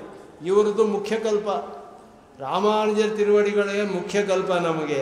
ಅವ್ರದ್ದು ಅನುಕಲ್ಪಭೂತ ಮುರಪಿತ್ ಪದಂ ಸತಾಂ ಅಂತ. ಪರಮಾತ್ಮನ ಪಾದಾರವಿಂದಗಳು ಅನುಕಲ್ಪ, ಇದು ಮುಖ್ಯ ಕಲ್ಪ, ಸೆಕೆಂಡ್ರಿ ಆಗೋಯ್ತದು ಅಂತ ಹೇಳ್ತಾರೆ. ಇದು ಅಜಹ ತ್ರಿವರ್ಗಂ ಅಪವರ್ಗ ವೈಭವಂ, 2 ಕೂಡ ಸಿಗುತ್ತೆ ಅಂತ ಹೇಳಿದ್ರು. ಯಾವುದನ್ನು ಭಾಷ್ಯಕಾರರು ತ್ರಿವಿಧ ತ್ಯಾಗ, ಸಾತ್ವಿಕ ತ್ಯಾಗ ಪೂರ್ವಕವಾಗಿ ಕರ್ಮಗಳನ್ನೆಲ್ಲ ಮಾಡಿ ಅಂತ ಹೇಳ್ತಾರೆ. ಕರ್ಮಗಳನ್ನೆಲ್ಲ ಮಾಡಬೇಕು. ನಿತ್ಯ ನೈಮಿತ್ತಿಕ ಕರ್ಮಗಳನ್ನು ಯಾರೂ ಬಿಡೋ ಹಾಗಿಲ್ಲ. ದೇಹ ಸಂಬಂಧವಿರುವವರೆಗೂ ಹೋಗೋದಿಲ್ಲ ನಿತ್ಯ ನೈಮಿತ್ತಿಕ ಕರ್ಮಗಳು. ಆದ್ದರಿಂದ ನಿತ್ಯ ನೈಮಿತ್ತಿಕ ಕರ್ಮಗಳಿಗೆ ಮಾಡೋದಕ್ಕೆ ಅನೇಕ ಬೇರೆ ಕರ್ಮಗಳು ಮಾಡಬೇಕಾಗುತ್ತೆ. ಒಂದು ಆರಾಧನೆ ಮಾಡಬೇಕು, ಒಂದು ಹೋಮ ಮಾಡಬೇಕು, ಒಂದು ಉಪಾಸನೆ ಮಾಡಬೇಕು ಅಂದರೆ ಹೋಗಿ ಸಮಿತಿ ತರಬೇಕು, ಚಕ್ಕೆಗಳು ತರಬೇಕು, ತರಬೇಕು, ದರ್ಭೆಗಳು ಸಂಗ್ರಹ ಮಾಡಬೇಕು, ಹಾಲು ಬೇಕು, ಅದಕ್ಕೆ ಕ್ಷೀರ ಬೇಕು, ಪುಷ್ಪಗಳು ಬೇಕು, ಎಷ್ಟು ಅದೆಲ್ಲ ಉಪಾದಾನ. ಈ ಕರ್ಮಗಳೆಲ್ಲ ಬರುತ್ತೆ. ಇದನ್ನೆಲ್ಲ ಹೇಗೆ ಮಾಡೋದು? ಎಲ್ಲ ಕರ್ಮಗಳನ್ನು ಕೂಡ ಇದು ಗೀತೆಯಲ್ಲಿ ಹೇಳುವಾಗ ಕರ್ಮಣಾಂಚ ಹಿ ಬೋದ್ಧವ್ಯಂ ಚ ವಿಕರ್ಮಣಃ ಅಕರ್ಮಣೋಪಿ ಬೋದ್ಧವ್ಯಂ ಗಾನ ಕರ್ಮಣೋ ಗತಿ. ಕರ್ಮ, ವಿಕರ್ಮ, ಅಕರ್ಮ 3 ಭಾಷ್ಯಕಾರರು ವಿವರಿಸ್ತಾರೆ. ಕರ್ಮ ಅಂತ ಹೇಳಿದ್ರೆ ನಿಮ್ಮ ಮುಖ್ಯವಾದ ಕರ್ಮಗಳು, ವಿಕರ್ಮ ಅಂತ ಹೇಳಿದ್ರೆ ವಿವಿಧವಾದ ಕರ್ಮಗಳು, ಉಪಾದಾನ ಮೊದಲಾದದ್ದೆಲ್ಲ ನಾವು ಸಂಪಾದನೆ ಮಾಡಬೇಕು. ಸಂಪಾದನೆ ಮಾಡದೆ ಹೋದರೆ ಆರಾಧನೆ ಹೇಗೆ ಮಾಡೋದು? ದ್ರವ್ಯಗಳು ಬೇಕು, ಎಲ್ಲ ಬೇಕು. ಆದ್ದರಿಂದ ಭಗವದ್ ನಿವೇದಿತವಾದ ಪ್ರಸಾದವನ್ನೇ ಸ್ವೀಕಾರ ಮಾಡಿ ಶರೀರ ನಾವು ನಡೆಸ್ಕೊಳ್ಬೇಕು, ಧಾರಣೆ ಮಾಡಬೇಕು. ಇಲ್ಲದೆ ಹೋದರೆ ಅದು ವ್ಯರ್ಥವಾಗುತ್ತೆ ಅಂತ ಹೇಳಿ. ಆದ್ದರಿಂದ ಭಗವನ್ ನಿವೇದಿತವಾದ ಮಾಡಿ ಶರೀರ ಧಾರಣೆ ಮಾಡೋಕ್ಕೆ ಸಂಪಾದನೆ ಮಾಡದೆ ಸಾಧ್ಯವಿಲ್ಲ. ಆದ್ದರಿಂದ ಇದೆಲ್ಲವನ್ನು ಕೂಡ ಹೇಗೆ ಮಾಡಬೇಕು? ಭಾಷ್ಯಕಾರರು ಹೇಳ್ತಾರೆ, ವ್ಯವಸಾಯಾತ್ಮಿಕ ಬುದ್ಧಿ ಏಕೆ ಗುರುನಂದನ, ನಿಶ್ಚಯಾತ್ಮಕವಾದ ಬುದ್ಧಿ ಒಂದೇ ಇರಬೇಕು ಅಂತ ಹೇಳಿದ್ರು. ಒಂದೇ ಬುದ್ಧಿ ಇರಬೇಕು ಅಂತ ಹೇಳಿದ್ರು. ಆದರೆ ಗಾಯತ್ರಿ ಮಂತ್ರ ಹೇಳುತ್ತೆ ಧಿಯೋ ಯೋನ ಪ್ರಚೋದಯಾತ್ ಅಂತ ಹೇಳಿ. ಧಿಯ ಅನೇಕ ಬುದ್ಧಿಗಳು, ಪರಮಾತ್ಮನು ನಮ್ಮ ಅನೇಕ ಬುದ್ಧಿಗಳನ್ನು ಪ್ರಚೋದಿಸಲಿ ಅಂತ ಗಾಯತ್ರಿ ಮಂತ್ರ ಹೇಳಿದ್ರೆ, ಕೃಷ್ಣ ಹೇಳ್ದ ವ್ಯವಸಾಯಾತ್ಮಕ ಬುದ್ಧಿ ಏಕ ಅಂತ ಹೇಳಿದ. ಒಂದೇನಪ್ಪ ವ್ಯವಸಾಯಾತ್ಮಕ ಬುದ್ಧಿ, ಅನೇಕವಿಲ್ಲ. ಇದು ಹೇಗೆ ಒಂದು ಅನೇಕ ಹೇಗೆ ಅರ್ಥ ಮಾಡ್ಕೊಳ್ಳೋದು ಅಂದರೆ, ಎಲ್ಲವನ್ನು ಮೋಕ್ಷ ಪರ್ಯಂತವಾಗಿ ಅರ್ಥ ಮಾಡ್ಕೊಳ್ಳಿ. ಮೋಕ್ಷ ಪ್ರಯೋಜನ ಒಂದೇ ಪ್ರಯೋಜನ. ಧಿಯಃ ಯೋನ ಪ್ರಚೋದಯಾತ್ ಅಂದರೆ ನಮ್ಮ ಎಲ್ಲ ವಿಧವಾದ ಸಂಕಲ್ಪಗಳನ್ನು ನಿನ್ನ ಕೈಂಕರ್ಯವಾಗುವ ಹಾಗೆ ಪ್ರಚೋದನೆ ಮಾಡುವಂಥ ಅರ್ಥ ಅಲ್ಲಿ.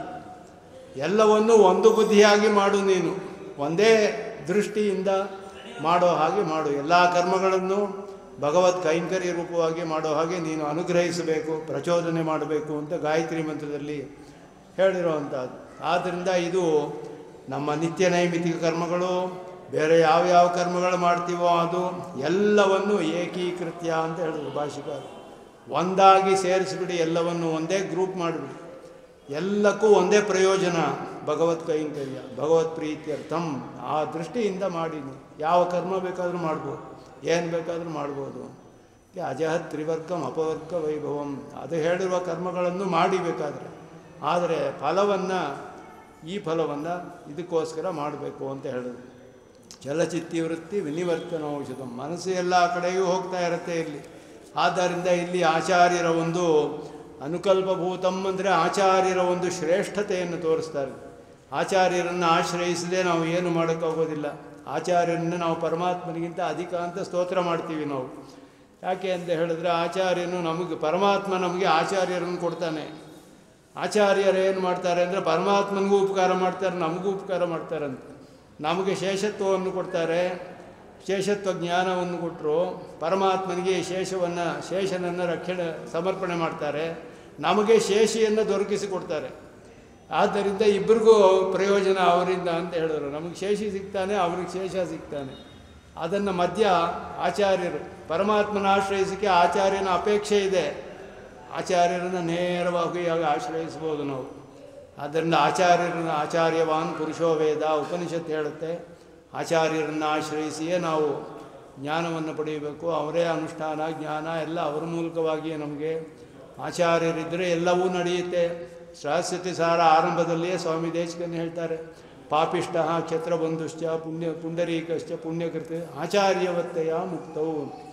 ಕ್ಷತ್ರಬಂಧು ಎಲ್ಲ ಪಾಪಗಳನ್ನು ಮಾಡ್ತಾ ಇದ್ದ ಆದರೆ ಒಬ್ಬರು ಆಚಾರ್ಯರು ಸಿಕ್ಬಿಟ್ರು, ನಾರದರು ಅವನಿಗೆ ಒಂದು ಮಂತ್ರ ಉಪದೇಶ ಮಾಡಿದ್ರು, ಮೋಕ್ಷ ಬಂದ್ಬಿಡ್ತು.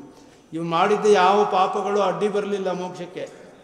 ಪುಂಡರೀಕ ತುಂಬ ಪುಣ್ಯ ಮಾಡ್ತಾ ಇದ್ದ, ಅವನಿಗೆ ಮೋಕ್ಷ ಬಂದಿರಲಿಲ್ಲ. ಆಚಾರ್ಯರನ್ನ ಆಶ್ರಯಿಸಿಯೇ ಮೋಕ್ಷ.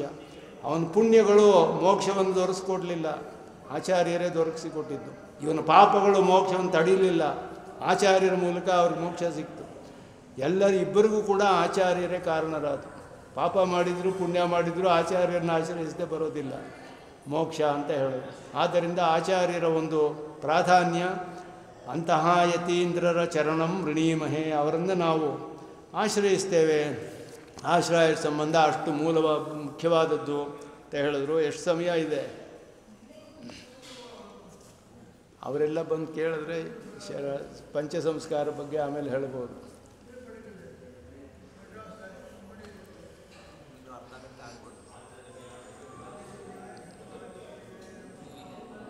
ಮೂಲೆ ನಿವಿಶ್ಯ ಮಹತಾಂ ನಿಗಮದ್ರುಮಾಣಾಂ ಮುಷ್ಣನ್ ಪ್ರತಾರಕ ಭಯಂ ಧೃತನೈಕದಂಡಃ ರಂಗೇಶ ಭಕ್ತಜನ ಮಾನಸ ರಾಜಹಂಸೋ ರಾಮಾನುಜ ಶರಣಮಸ್ತು ಮುನಿಸ್ವಯಂ ನಃ. ರಾಮಾನುಜರು ತ್ರಿದಂಡವನ್ನು ಧರಿಸಿದ್ದಾರೆ.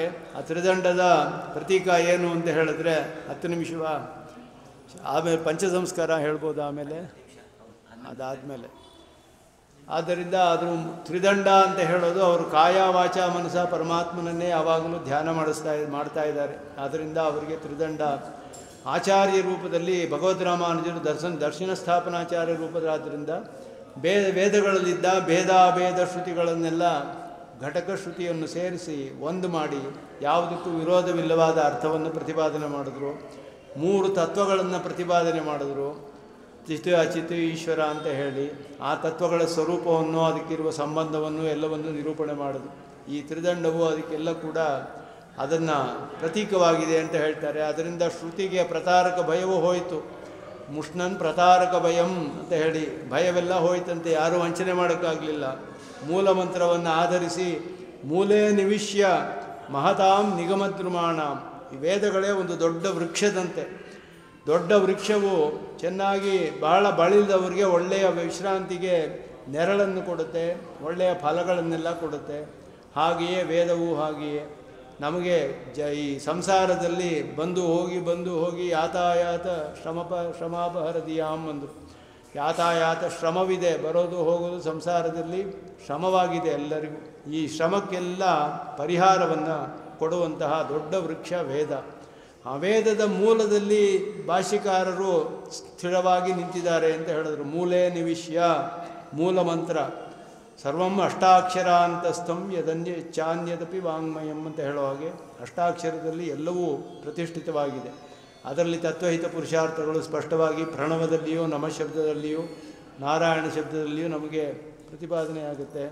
ಇದೆಲ್ಲವನ್ನು ಸ್ವಾಮಿ ದೇಶಿಕನ್ ಭಾಷ್ಯಕಾರರ ಗ್ರಂಥಗಳನ್ನು ಆಧರಿಸಿ ವಿಸ್ತಾರವಾಗಿ ನಮಗೆ ತೋರಿಸಿಕೊಟ್ಟಿದ್ದಾರೆ. ಅವರು ರಂಗೇಶ ಭಕ್ತಜನ ಮಾನಸ ರಾಜಹಂಸ ಅಂತ ಹೇಳಿದರು.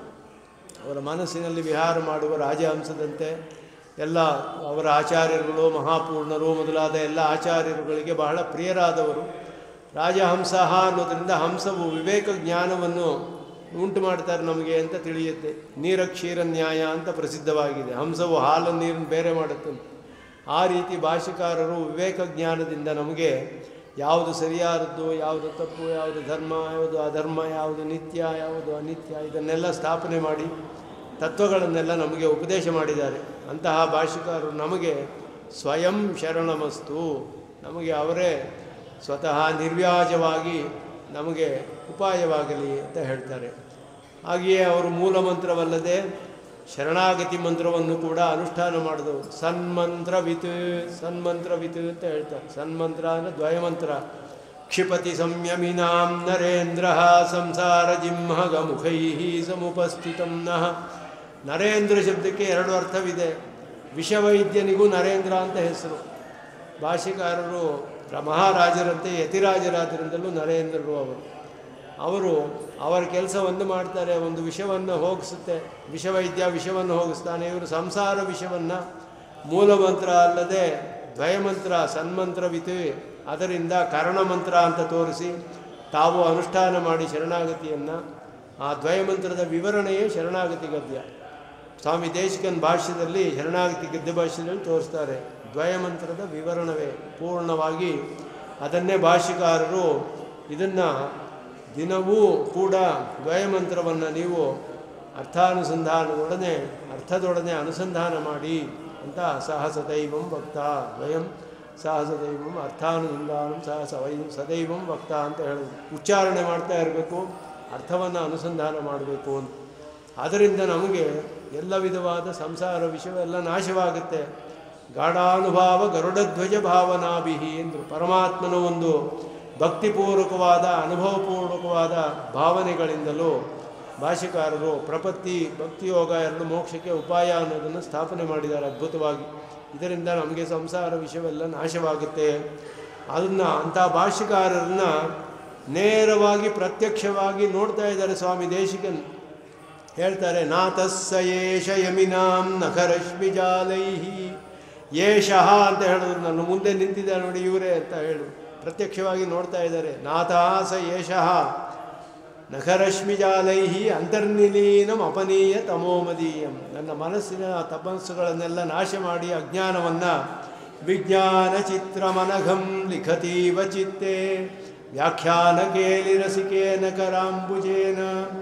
ಅದ್ಭುತವಾಗಿ ಹೇಳ್ತಾರೆ. ಅವರ ಒಂದು ಕರಾಂಬುಜಗಳಿಂದ ವ್ಯಾಖ್ಯಾನ ಕೇಳಿ ರಸಿಕವಾದ ಕರಾಂಬುಜ, ಕಮಲ ಸದೃಶವಾದ ಹಸ್ತಗಳು, ಅದರಿಂದ ವ್ಯಾಖ್ಯಾನದಲ್ಲಿ ಅವರಿಗೆ ಅತ್ಯಂತ ಸಂತೋಷವಂತೆ.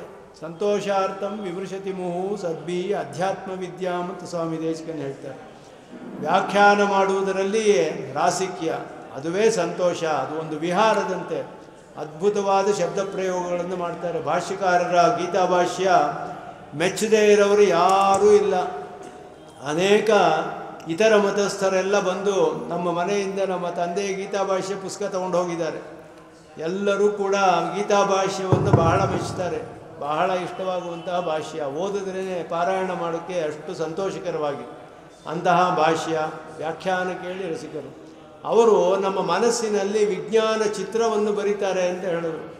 ಜ್ಞಾನವನ್ನು ಅವರೇ ಉಂಟು ಮಾಡಬೇಕು. ಯಾಕೆಂದರೆ ನಾವೆಲ್ಲ ನಮಗೆ ಬುದ್ಧಿ ಕಡಿಮೆಯಾಗಿದೆ. ಆದ್ದರಿಂದ ಅವರೇ ತಮೋಮದೀಯಂ ವಿಜ್ಞಾನ ಚಿತ್ತಂ ಲಿಖತೀವ. ಮನಸ್ಸಿನಲ್ಲಿ ಬರಿಬೇಕಾದರೆ ಅವರು ಯೋಗಿಗಳಾಗಿರಬೇಕು. ಆದ್ದರಿಂದ ಇಲ್ಲಿ ಯಮಿನಾಂ ಅಂತ ಹೇಳ್ತಾರೆ. ನಾಥಸ್ಸ ಏಷ ಯಮಿನಾಂ, ಯೋಗಿಗಳಿಗೆ ನಾಥನಾದವರು, ಯತಿರಾಜರಾದವರು ಯೋಗಿಗಳು. ಮನಸ್ಸನ್ನು ಸೂಕ್ಷ್ಮವಾದ ಮನಸ್ಸಿನಲ್ಲಿಯೂ ಬರೆಯೋದಕ್ಕೆ ಅವರಿಗೆ ಸಾಧ್ಯ. ಆ ಮನಸ್ಸು ಬಹಳ ಸೂಕ್ಷ್ಮವಾದ್ದರಿಂದ ಬಹಳ ಕರ್ಕಶವಾದ ಕುಂಚಗಳನ್ನು ಉಪಯೋಗಿಸೋಕ್ಕಾಗಲ್ಲ. ಆದ್ದರಿಂದ ಕಮಲದಂತಿರುವ ಅವರ ಹಸ್ತಗಳಿಂದ ಅಂತ ಹೇಳ್ತಾರೆ. ಇದರಲ್ಲಿ ಕರಾಂಬುಜೇನ, ಕಮಲ ಸದೃಶವಾದ ಹಸ್ತಗಳಿಂದ ನಮ್ಮ ಮನಸ್ಸಿನಲ್ಲಿ ಚಿತ್ರವನ್ನು ಬರೀತಾರೆ. ಶೂರ್ ಆಯಿತು.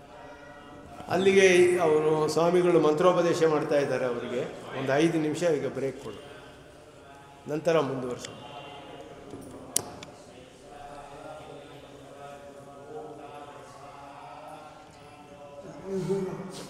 ಓಂ ನಮೋ ನಾರಾಯಣಾಯ, ಓಂ ನಮೋ ನಾರಾಯಣಾಯ, ಓಂ ನಮೋ ಓಂ ನಮೋ ನಾರಾಯಣಾಯ, ಓಂ ನಮೋ ನಾರಾಯಣಾಯ, ಓಂ ನಮೋ ನಾರಾಯಣಾಯ. ಜೋರಾಗಿ ಹೇಳ್ತಾರೆ.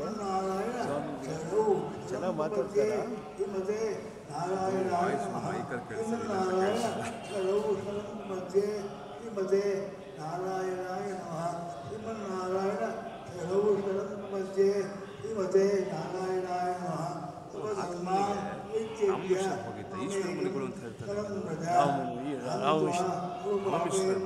ರಾಮಮಿಶ್ರರು ಶಿಷ್ಯರು ರಾಮಮಿಶ್ರರು ಅಂದರೆ ಮೊಳಕಾಲ್ ನಂಬಿ ಶಿಷ್ಯರು ಅವರು ಯಾಮನರಿಗೆ ಉಪದೇಶ ಮಾಡಿದ್ದು. ಅದೇ ಈಶ್ವರ ಮುನಿಗಳಲ್ಲ. ಈಶ್ವರಗಳು ಅಂತ ಹೇಳ್ತಾರೆ. ಅದಕ್ಕೆ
ಸಮಾಶ್ರಯಣ ಮಾಡ್ಕೊಂಡವ್ರನ್ನ ಇಲ್ಲಿ ಕೂತ್ಕೊಳ್ಳೋಕೆ ಹೇಳಿ ಬಂದು.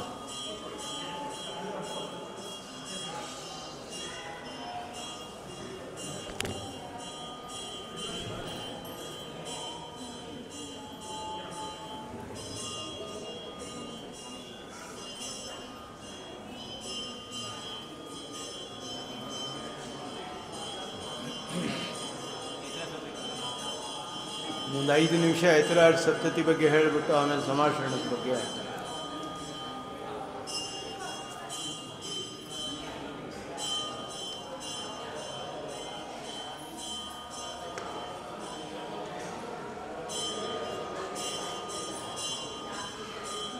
ಜೇತಿ ಸಕಲ ವಿದ್ಯಾವಾಹಿನಿ ಜನ್ಮಶೈಲೋ ಜನಿಪಥ ಪರಿವೃತ್ತಿಶ್ರಾಂತ ವಿಶ್ರಾಂತಿ ಶಾಖಿ ನಿಮಿತ ನಿಖಿಲ ಕುಮತಿ ಮಾಯಾ ಶರ್ವರೀ ಬಾಲಸೂರ್ಯೋ ನಿಗಮ ಜಲಧಿವೇಲ ಪೂರ್ಣಚಂದ್ರೋ ಯತೀಂದ್ರ.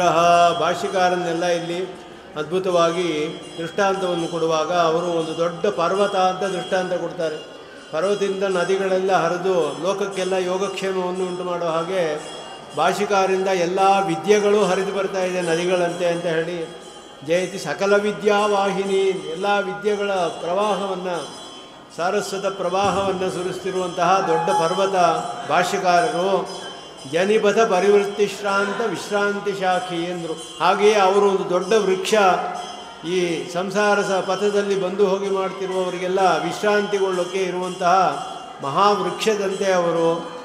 ಅದಲ್ಲದೆ ನಿಖಿಲ ಕುಮತಿ ಮಾಯಾ ಶರ್ವರಿ ಬಾಲಸೂರ್ಯೋ ಅಂತ ಹೇಳಿದ್ರು. ಬಾಲಸೂರ್ಯನಂತೆ ಎಲ್ಲ ವಿಧವಾದ ಕತ್ತಲೆಯನ್ನು, ಅಜ್ಞಾನವನ್ನು ಕಳೆಯುವಂತಹ ಬಾಲಸೂರ್ಯ ಅಂತಹ ಅವರು ಭಾಷೆಕಾರರು.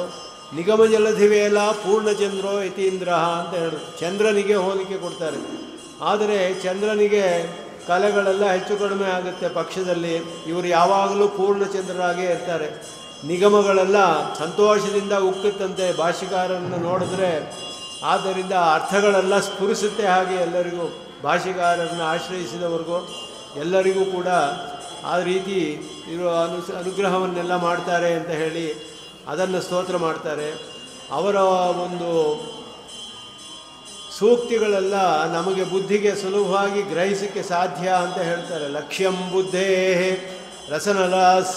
ರಸನಾಲಾಸ್ಯ ಲೀಲಾ ನಿದಾನಂ ಶುದ್ಧಾಸ್ವಾದಂ ಕಿಮಪಿ ಜಗತಿ ಶ್ರೋತ್ರ ದಿವ್ಯೌಷಧಂ ನಃ ಲಕ್ಷ್ಯಾಲಕ್ಷ್ಯೈಃ ಸಿತಜಲದಿವತ್ ಭಾತಿ ತಾತ್ಪರ್ಯರತ್ನೈಃ ಲಕ್ಷ್ಮೀಕಾಂತ ಸ್ಫಟಿಕ ಮುಕುರೋ ಲಕ್ಷ್ಮಣಾರ್ಯೋಪದೇಶ.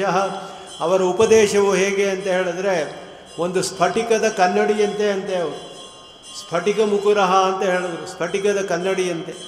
ಅದು ಸ್ವಚ್ಛವಾದ ಕನ್ನಡಿ. ಸ್ಫಟಿಕದ ಕನ್ನಡಿಯಲ್ಲಿ ಏನು ಪ್ರತಿಫಲನವಾಗ್ತಿದೆ ಅಂದರೆ ಲಕ್ಷ್ಮೀಕಾಂತನು ಪ್ರತಿಫಲನವಾಗ್ತಾ ಇದ್ದಾನೆ ಅಂತ ಹೇಳಿ ಸಾಕ್ಷಾತ್ತಾಗಿ ಶ್ರೀಭಾಷ್ಯಕ್ಕೆ ಮಂಗಳ ಶ್ಲೋಕದಲ್ಲಿ ಧ್ಯಾನ ಮಾಡುವಾಗ ಹೇಳ್ತಾರೆ ಅವರು. ಪ್ರಪದ್ಯೆ ಪ್ರಣವಾಕಾರಂ ಭಾಷ್ಯಂ ರಂಗಮಿವಾಪರಂ ಪರಸ್ಯ ಬ್ರಹ್ಮಣೋ ಯತ್ರ ಶೇಷಿತ್ವಂ ಸ್ಫುಟಮೀಕ್ಷ್ಯತೆ ಅಂತ ಹೇಳಿ.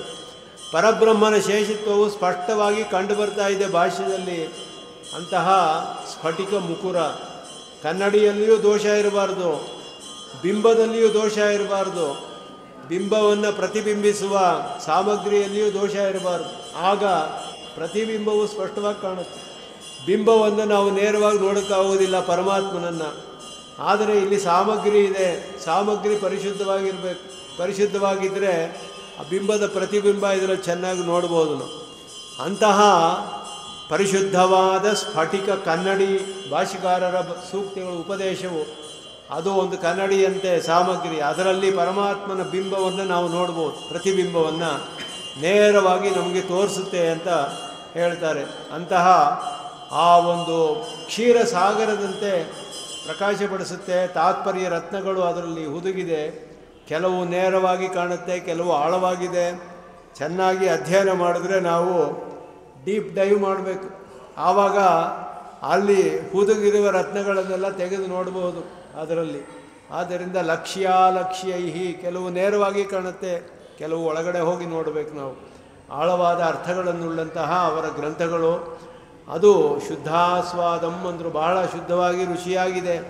ಆದ ನಮಗೆ ಅವರ ಉಪದೇಶವು ಶ್ರೋತ್ರಕ್ಕೆ ಒಂದು ದಿವ್ಯವಾದ ಔಷಧ ಅದು ಅಂತ ಹೇಳಿದ್ರು. ಅದನ್ನು ಯಾರು ಅನುಸಂಧಾನ ಮಾಡ್ತಾರೋ ಅವರಿಗೆ ನಾಲಿಗೆ ಎಲ್ಲ ನರ್ತನ ಮಾಡುತ್ತಂತೆ, ನಲಿದು ಹಾಗೆ ಸಂತೋಷದಿಂದ ರಸಿಕ ರಸನಾಲಾಸ್ಯ ಲೀಲಾನಿದಾನಂ ಅಂತ ಹೇಳಿದ್ರು. ಇಂತಹ ಸೂಕ್ತಿಗಳು ಭಾಷ್ಯಕಾರರದು. ಅದು ಶ್ರುತಿಗಳಿಗೆ ಸೈರಂಧ್ರಿಕೆಯ ಕೆಲಸವನ್ನು ಮಾಡುತ್ತೆ ಅಂತ ಮತ್ತೆ ಹೇಳ್ತಾರೆ. ಹಾಗೆಯೇ ಶ್ರುತಿಯ ಸೈರಂಧ್ರಿಕೆಯ ಕೆಲಸವನ್ನು ಮಾಡುತ್ತೆ. ಎಲ್ಲ ಸೈರಂಧ್ರಿಕೆ ಏನು ಮಾಡ್ತಾಳೆ ಅಂತ ಹೇಳಿದ್ರೆ ಮಹಾರಾಣಿಗೆ ಅಲಂಕಾರ ಮಾಡ್ತಾಳೆ. ಕೇಶ ಅಲಂಕಾರ ಪ್ರಧಾನವಾಗಿ.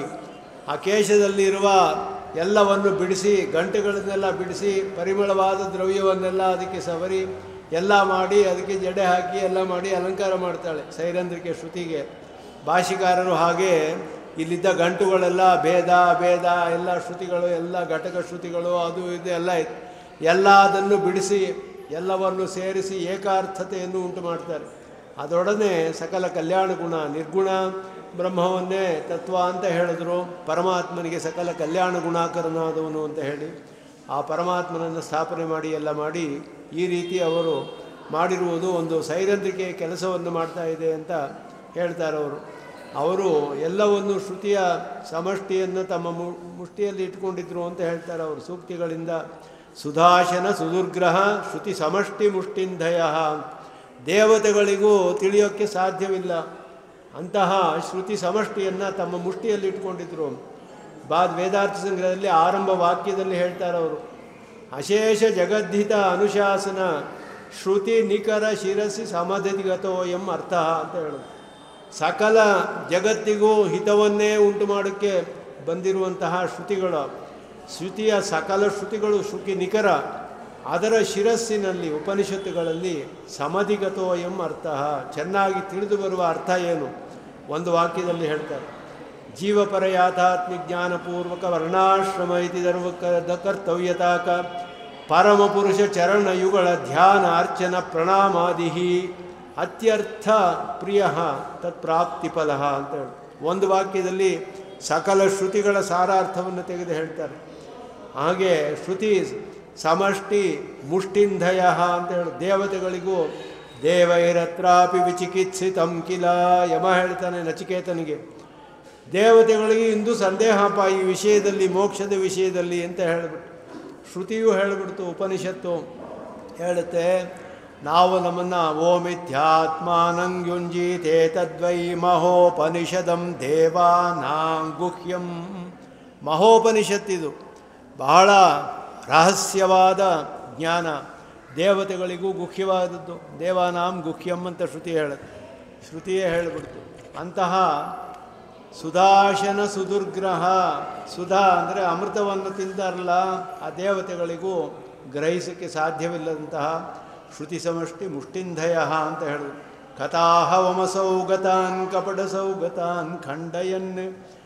ಪ್ರಚ್ಛನ್ನ ಬೌದ್ಧರು ಅಂತ ಅದ್ವೈತಿಗಳಿಗೆ ಹೆಸರು, ಕಪಟ ಸೌಗತರು ಅಂತ ಹೇಳಿ ಅವರ ಒಂದು ಕಥಾಹವಂ ಎಲ್ಲವನ್ನು ಖಂಡಯನ್ನು ಎಲ್ಲ ಖಂಡನೆ ಮಾಡಿದ್ರು.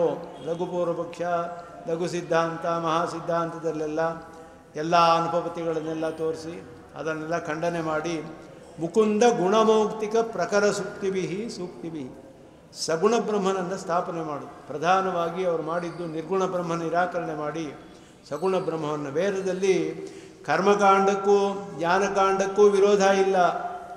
ಈ ವಿರೋಧವನ್ನು ಮೊದಲು ಪರಿಹಾರ ಮಾಡಿದ್ರು. ಕರ್ಮಕಾಂಡಕ್ಕೂ ಜ್ಞಾನಕಾಂಡಕ್ಕೂ ವಿರೋಧವಿಲ್ಲ. ಕರ್ಮವು ಜ್ಞಾನಕ್ಕೆ ಅಂಗ. ಕರ್ಮದಿಂದ ನಮಗೆ ಎಷ್ಟೋ ಪ್ರಾಚೀನ ಕರ್ಮಗಳೆಲ್ಲ ನಾಶವಾಗುತ್ತೆ. ಕರ್ಮವನ್ನು ಮಾಡಿ ಮನಸ್ಸು ಪರಿಶುದ್ಧಿ ಆಗುತ್ತೆ. ಇದೆಲ್ಲ ಮಾಡಿಯೇ ನಾವು ಉಪಾಸನೆ ಮಾಡಬೇಕಾದ್ರೆ ಕರ್ಮಗಳು ಅಂಗ. ಪ್ರಪಂಚನಿಗೂ ಕರ್ಮಗಳನ್ನು ಮಾಡಬೇಕು. ಆದ್ದರಿಂದ ಎರಡಕ್ಕೂ ವಿರೋಧವಿಲ್ಲ. ಅದ್ವೈತವರು ಹೇಳಿದ್ರು ಕರ್ಮಕ್ಕೂ ಜ್ಞಾನಕ್ಕೂ ವಿರೋಧ, ಕರ್ಮಕಾಂಡ ಜ್ಞಾನಕಾಂಡ ನೇರ ವಿರೋಧ ಅಂತ ಹೇಳೋದು, ಯಾವ ವಿರೋಧವೂ ಇಲ್ಲ ಅಂತ ಹೇಳೋದು. ಹಾಗೆಯೇ ಸಗುಣ ನಿರ್ಗುಣ ವಾಕ್ಯಗಳಿಗೆ ವಿರೋಧ ಅಂತ ಹೇಳೋದು, ಯಾವ ವಿರೋಧವೂ ಇಲ್ಲ ಅಂತ ಹೇಳೋದು. ಪರಮಾತ್ಮನಿಗೆ ನಿರ್ಗುಣ ಅಂತ ಹೇಳುತ್ತೆ ಶ್ರುತಿ. ನಿರ್ಗುಣ ಅಂದರೆ ಏನರ್ಥ? ಗುಣವಿಲ್ಲ ಅಂತ ಅರ್ಥವಲ್ಲ, ಹೇಯ ಗುಣವಿಲ್ಲ ಅಂತ ಅರ್ಥ.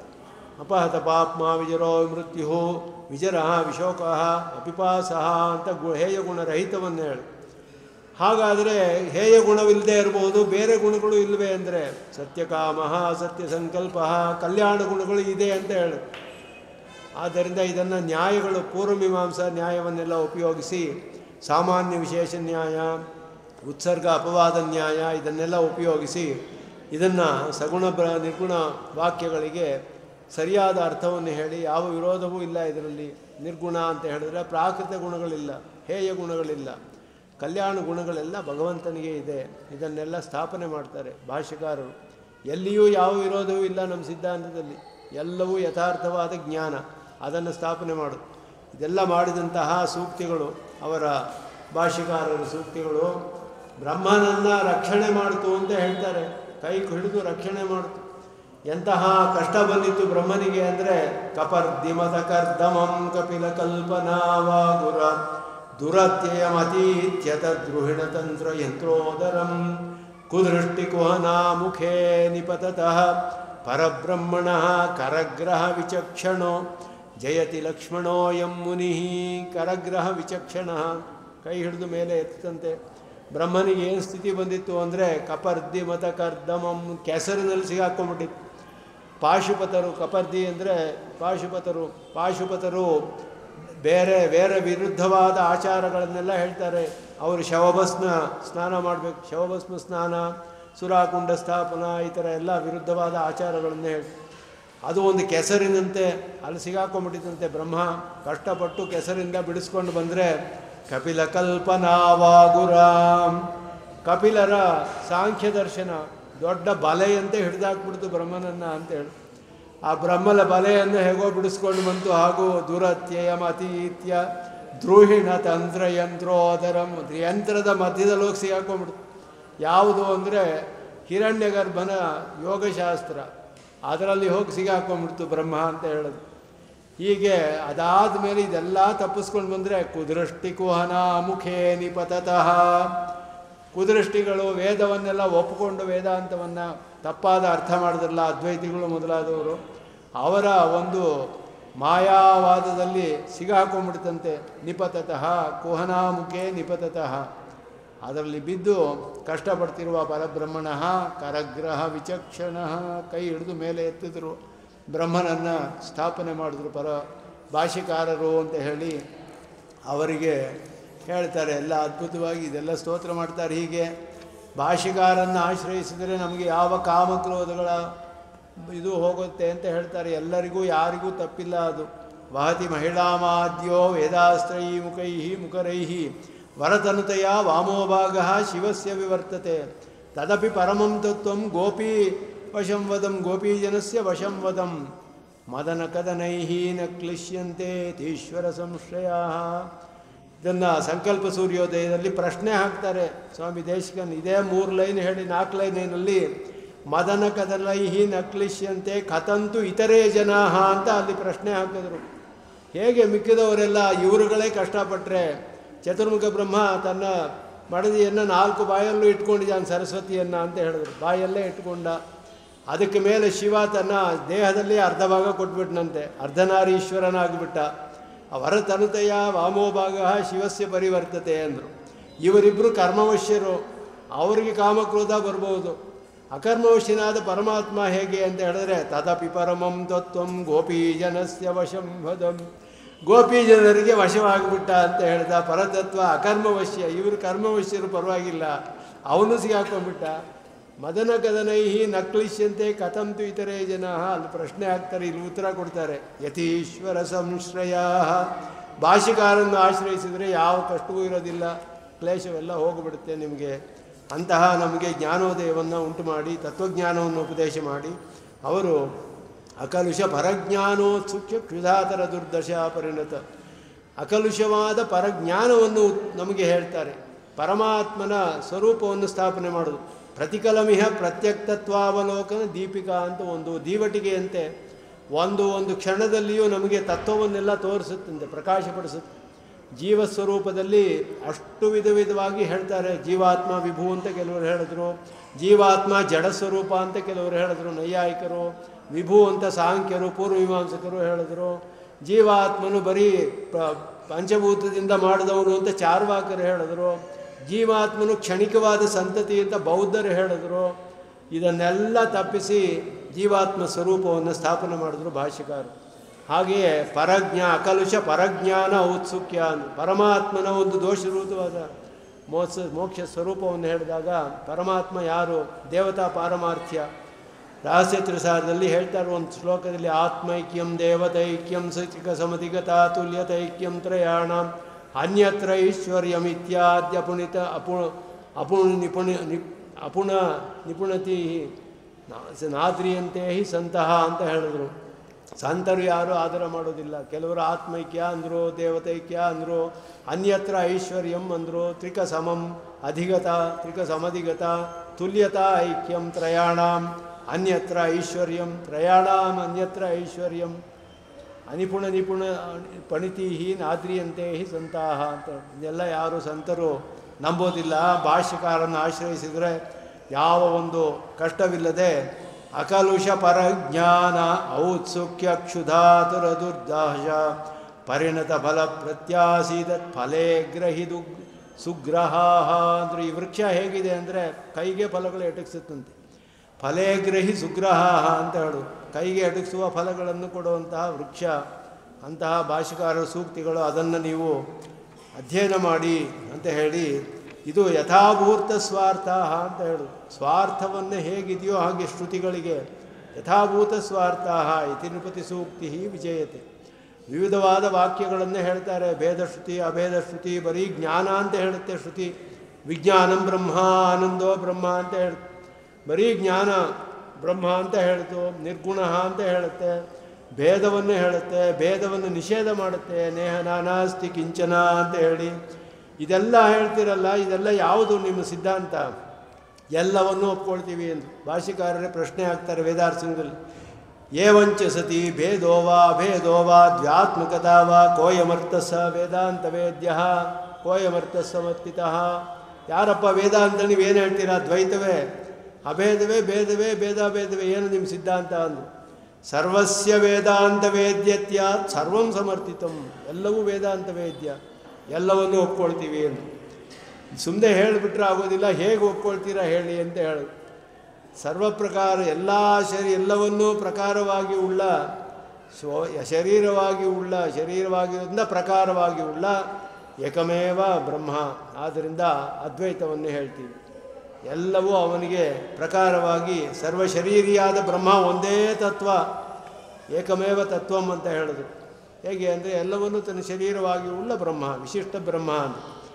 ಏಕಮೇವ ಬ್ರಹ್ಮ ನಾನಾಭೂತ ಚಿದಚಿದ್ವಸ್ತು ಪ್ರಕಾರಂ ನಾನಾತ್ವೇನ ಅವಸ್ಥಿತಮಿತಿ ಭೇದಾಭೇದವು ಅಂತ ಹೇಳು. ಒಬ್ಬನೇ ಬ್ರಹ್ಮ ಅನೇಕವಾಗಿಯೂ ಇದ್ದಾನೆ, ಭೇದಾಭೇದವನ್ನು ಒಪ್ಕೊಂಡ್ವಿ ಎಂದು. ಬ್ರಹ್ಮವಸ್ತು ಬ್ರಹ್ಮ ಈ ಚಿದ್ವಸ್ತುನಶ್ಚ ಅಚಿದ್ವಸ್ತುನಶ್ಚ ಈಶ್ವರಸ್ಯ ಚ ಸ್ವರೂಪ ಸ್ವಭಾವ ವೈಲಕ್ಷಣ್ಯಾತ್ ಭೇದ ಸಮರ್ಥಿತಃ. ಭೇದವೂ ಒಪ್ಕೊಳ್ತೀವಿ ಅಂದರು. ಈಶ್ವರನ ಸ್ವರೂಪವೇ ಬೇರೆ, ಚೇತನನ ಸ್ವರೂಪವೇ ಬೇರೆ, ಅಚಿತ್ತಿನ ಸ್ವರೂಪವೇ ಬೇರೆ, ಅತ್ಯಂತ ಭೇದವಿದೆ. ಆದರೆ ಎಲ್ಲವೂ ಸೇರಿ ಒಂದೇ ತತ್ವ. ಭೇದವೂ ಇದೆ, ಅಭೇದವೂ ಇದೆ, ಎಲ್ಲವೂ ಇದೆ. ಇದೆಲ್ಲವೂ ವೇದಾಂತದಲ್ಲಿ ಹೇಳಿರೋದ್ರಿಂದ ಎಲ್ಲವನ್ನೂ ಒಪ್ಕೊಳ್ತೀವಿ ಎಂದು. ಆದ್ದರಿಂದ ಈ ರೀತಿ ಅವರು ಯಥಾಭೂತ ಸ್ವಾರ್ಥಾಹ ಅಂತ ಹೇಳ್ತಾರೆ. ಯಾವ ವೇದಾರ್ಥಗಳ ನಿಜವಾದ ಅರ್ಥ ಏನಿದೆಯೋ ಹೇಗಿದೆಯೋ ಹಾಗೆ ತಿಳಿಸಿದ್ದಾರೆ. ಅಂದರೆ ಇಂತಹ ಸ್ತೋತ್ರವನ್ನು ಭಾಷ್ಯಕಾರರ ಸೂಕ್ತಿಗಳ ವಿಷಯದಲ್ಲಿ ಅದ್ಭುತವಾಗಿ ಸ್ತೋತ್ರ ಮಾಡ್ತಾರೆ. ಕಡೆಯಲ್ಲಿ ಫಲವನ್ನು ಹೇಳ್ತಾರೆ. ಉಪಶಮಿತ ಕುದೃಷ್ಟಿ ವಿಪ್ಲವಾನಾಂ ಉಪನಿಷದಾಂ ಉಪಚಾರ ದೀಪಿಕೇಯಂ ಕಬಳಿತ ಭಗವದ್ವಿಭೂತಿಯುಗ್ಮಾಂ ದಿಶತು ಮತಿಂ ಯತಿರಾಜ ಸಪ್ತತಿಹೀನಃ. ಯತಿರಾಜ ಸಪ್ತತಿ ಅನ್ನೋದು ಒಂದು ಮಂಗಳಾರತಿಯಂತೆ. ಯಾರಿಗೆ ಅಂದರೆ ಶ್ರುತಿಗಳಿಗೆ ಅಂತ ಹೇಳೋದು. ಉಪನಿಷದಾಂ ಉಪಚಾರ ದೀಪಿಕೇಯಂ. ಉಪಚಾರ ದೀಪಿಕೆ, ಉಪಚಾರ ಮಾಡ್ತೀವಲ್ಲ ಭಗವಂತನಿಗೆ ದೀಪವನ್ನು ಸಮರ್ಪಣೆ ಮಾಡಿ, ಆ ರೀತಿ ಉಪನಿಷತ್ತುಗಳಿಗೆ ಉಪಚಾರ ಮಾಡುವ ದೀಪಿಕೆ ಯತಿರಾಜ ಸಪ್ತತಿ ಅಂತ ಹೇಳ್ತಾರೆ. ಇದರಿಂದ ಭಗವಂತನಿಗೆ ಆರಾಧನೆ ಮಾಡ್ಬೋದು. ಉಪನಿಷತ್ತಿಗೆ ಆರಾಧನೆ ಮಾಡಿದಾಗೆ ಕಬಳಿತ ಇದೆಲ್ಲ ಹೇಳಿದ್ರು. ಭಗವದ್ವಿಭೂತಿ ಯುಗ್ಮಾಂ ದಿಶತು ಮತಿಂ ಯತಿರಾಜ ಸಪ್ತಿ. ಭಗವಂತನ ಉಭಯ ವಿಭೂತಿ ಇದೆಯಲ್ಲ, ಉಭಯ ವಿಭೂತಿಯಲ್ಲಿರುವ ಎಲ್ಲ ವಿಷಯಗಳನ್ನು ನಮಗೆ ತಿಳಿಸುವ ಜ್ಞಾನವನ್ನು ಉಂಟು ಮಾಡಲಿ ಅಂತ ಪ್ರಯತ್ನ ಮಾಡ್ತಾರೆ. ಕಬಳಿತ ಭಗವದ್ ವಿಭೂತಿ ಯುಗ್ಮಾಂ, ಎಲ್ಲವನ್ನು ನುಂಗು ಹಾಕುವಂತಹ ಮತಿಂ ದಿಶತು, ಜ್ಞಾನವನ್ನು ನಮಗೆ ಉಂಟು ಮಾಡಲಿ, ಸಕಲ ಜ್ಞಾನವನ್ನು ತತ್ವಜ್ಞಾನವನ್ನು ಉಂಟು ಮಾಡಲಿ ಯತಿರಾಜ ಸಪ್ತತಿಯು ನಮಗೆ ಅಂತ ಫಲವನ್ನು ಪ್ರಾರ್ಥಿಸಿ ಮುಕ್ತಾಯಿಸ್ತಾರೆ. ಕವಿತಾರ್ಕಿಕ ಸಿಂಹಾಯ ಕಲ್ಯಾಣ ಗುಣಶಾಲಿನೇ ಶ್ರೀಮತೆ ವೆಂಕಟೇಶಾಯ ವೇದಾಂತ ಗುರುವೇ ನಮಃ. ಶ್ರೀಮತೆ ನಿಗಮಾಂತ ಮಹಾದೇಶಿಕಾಯ ನಮಃ.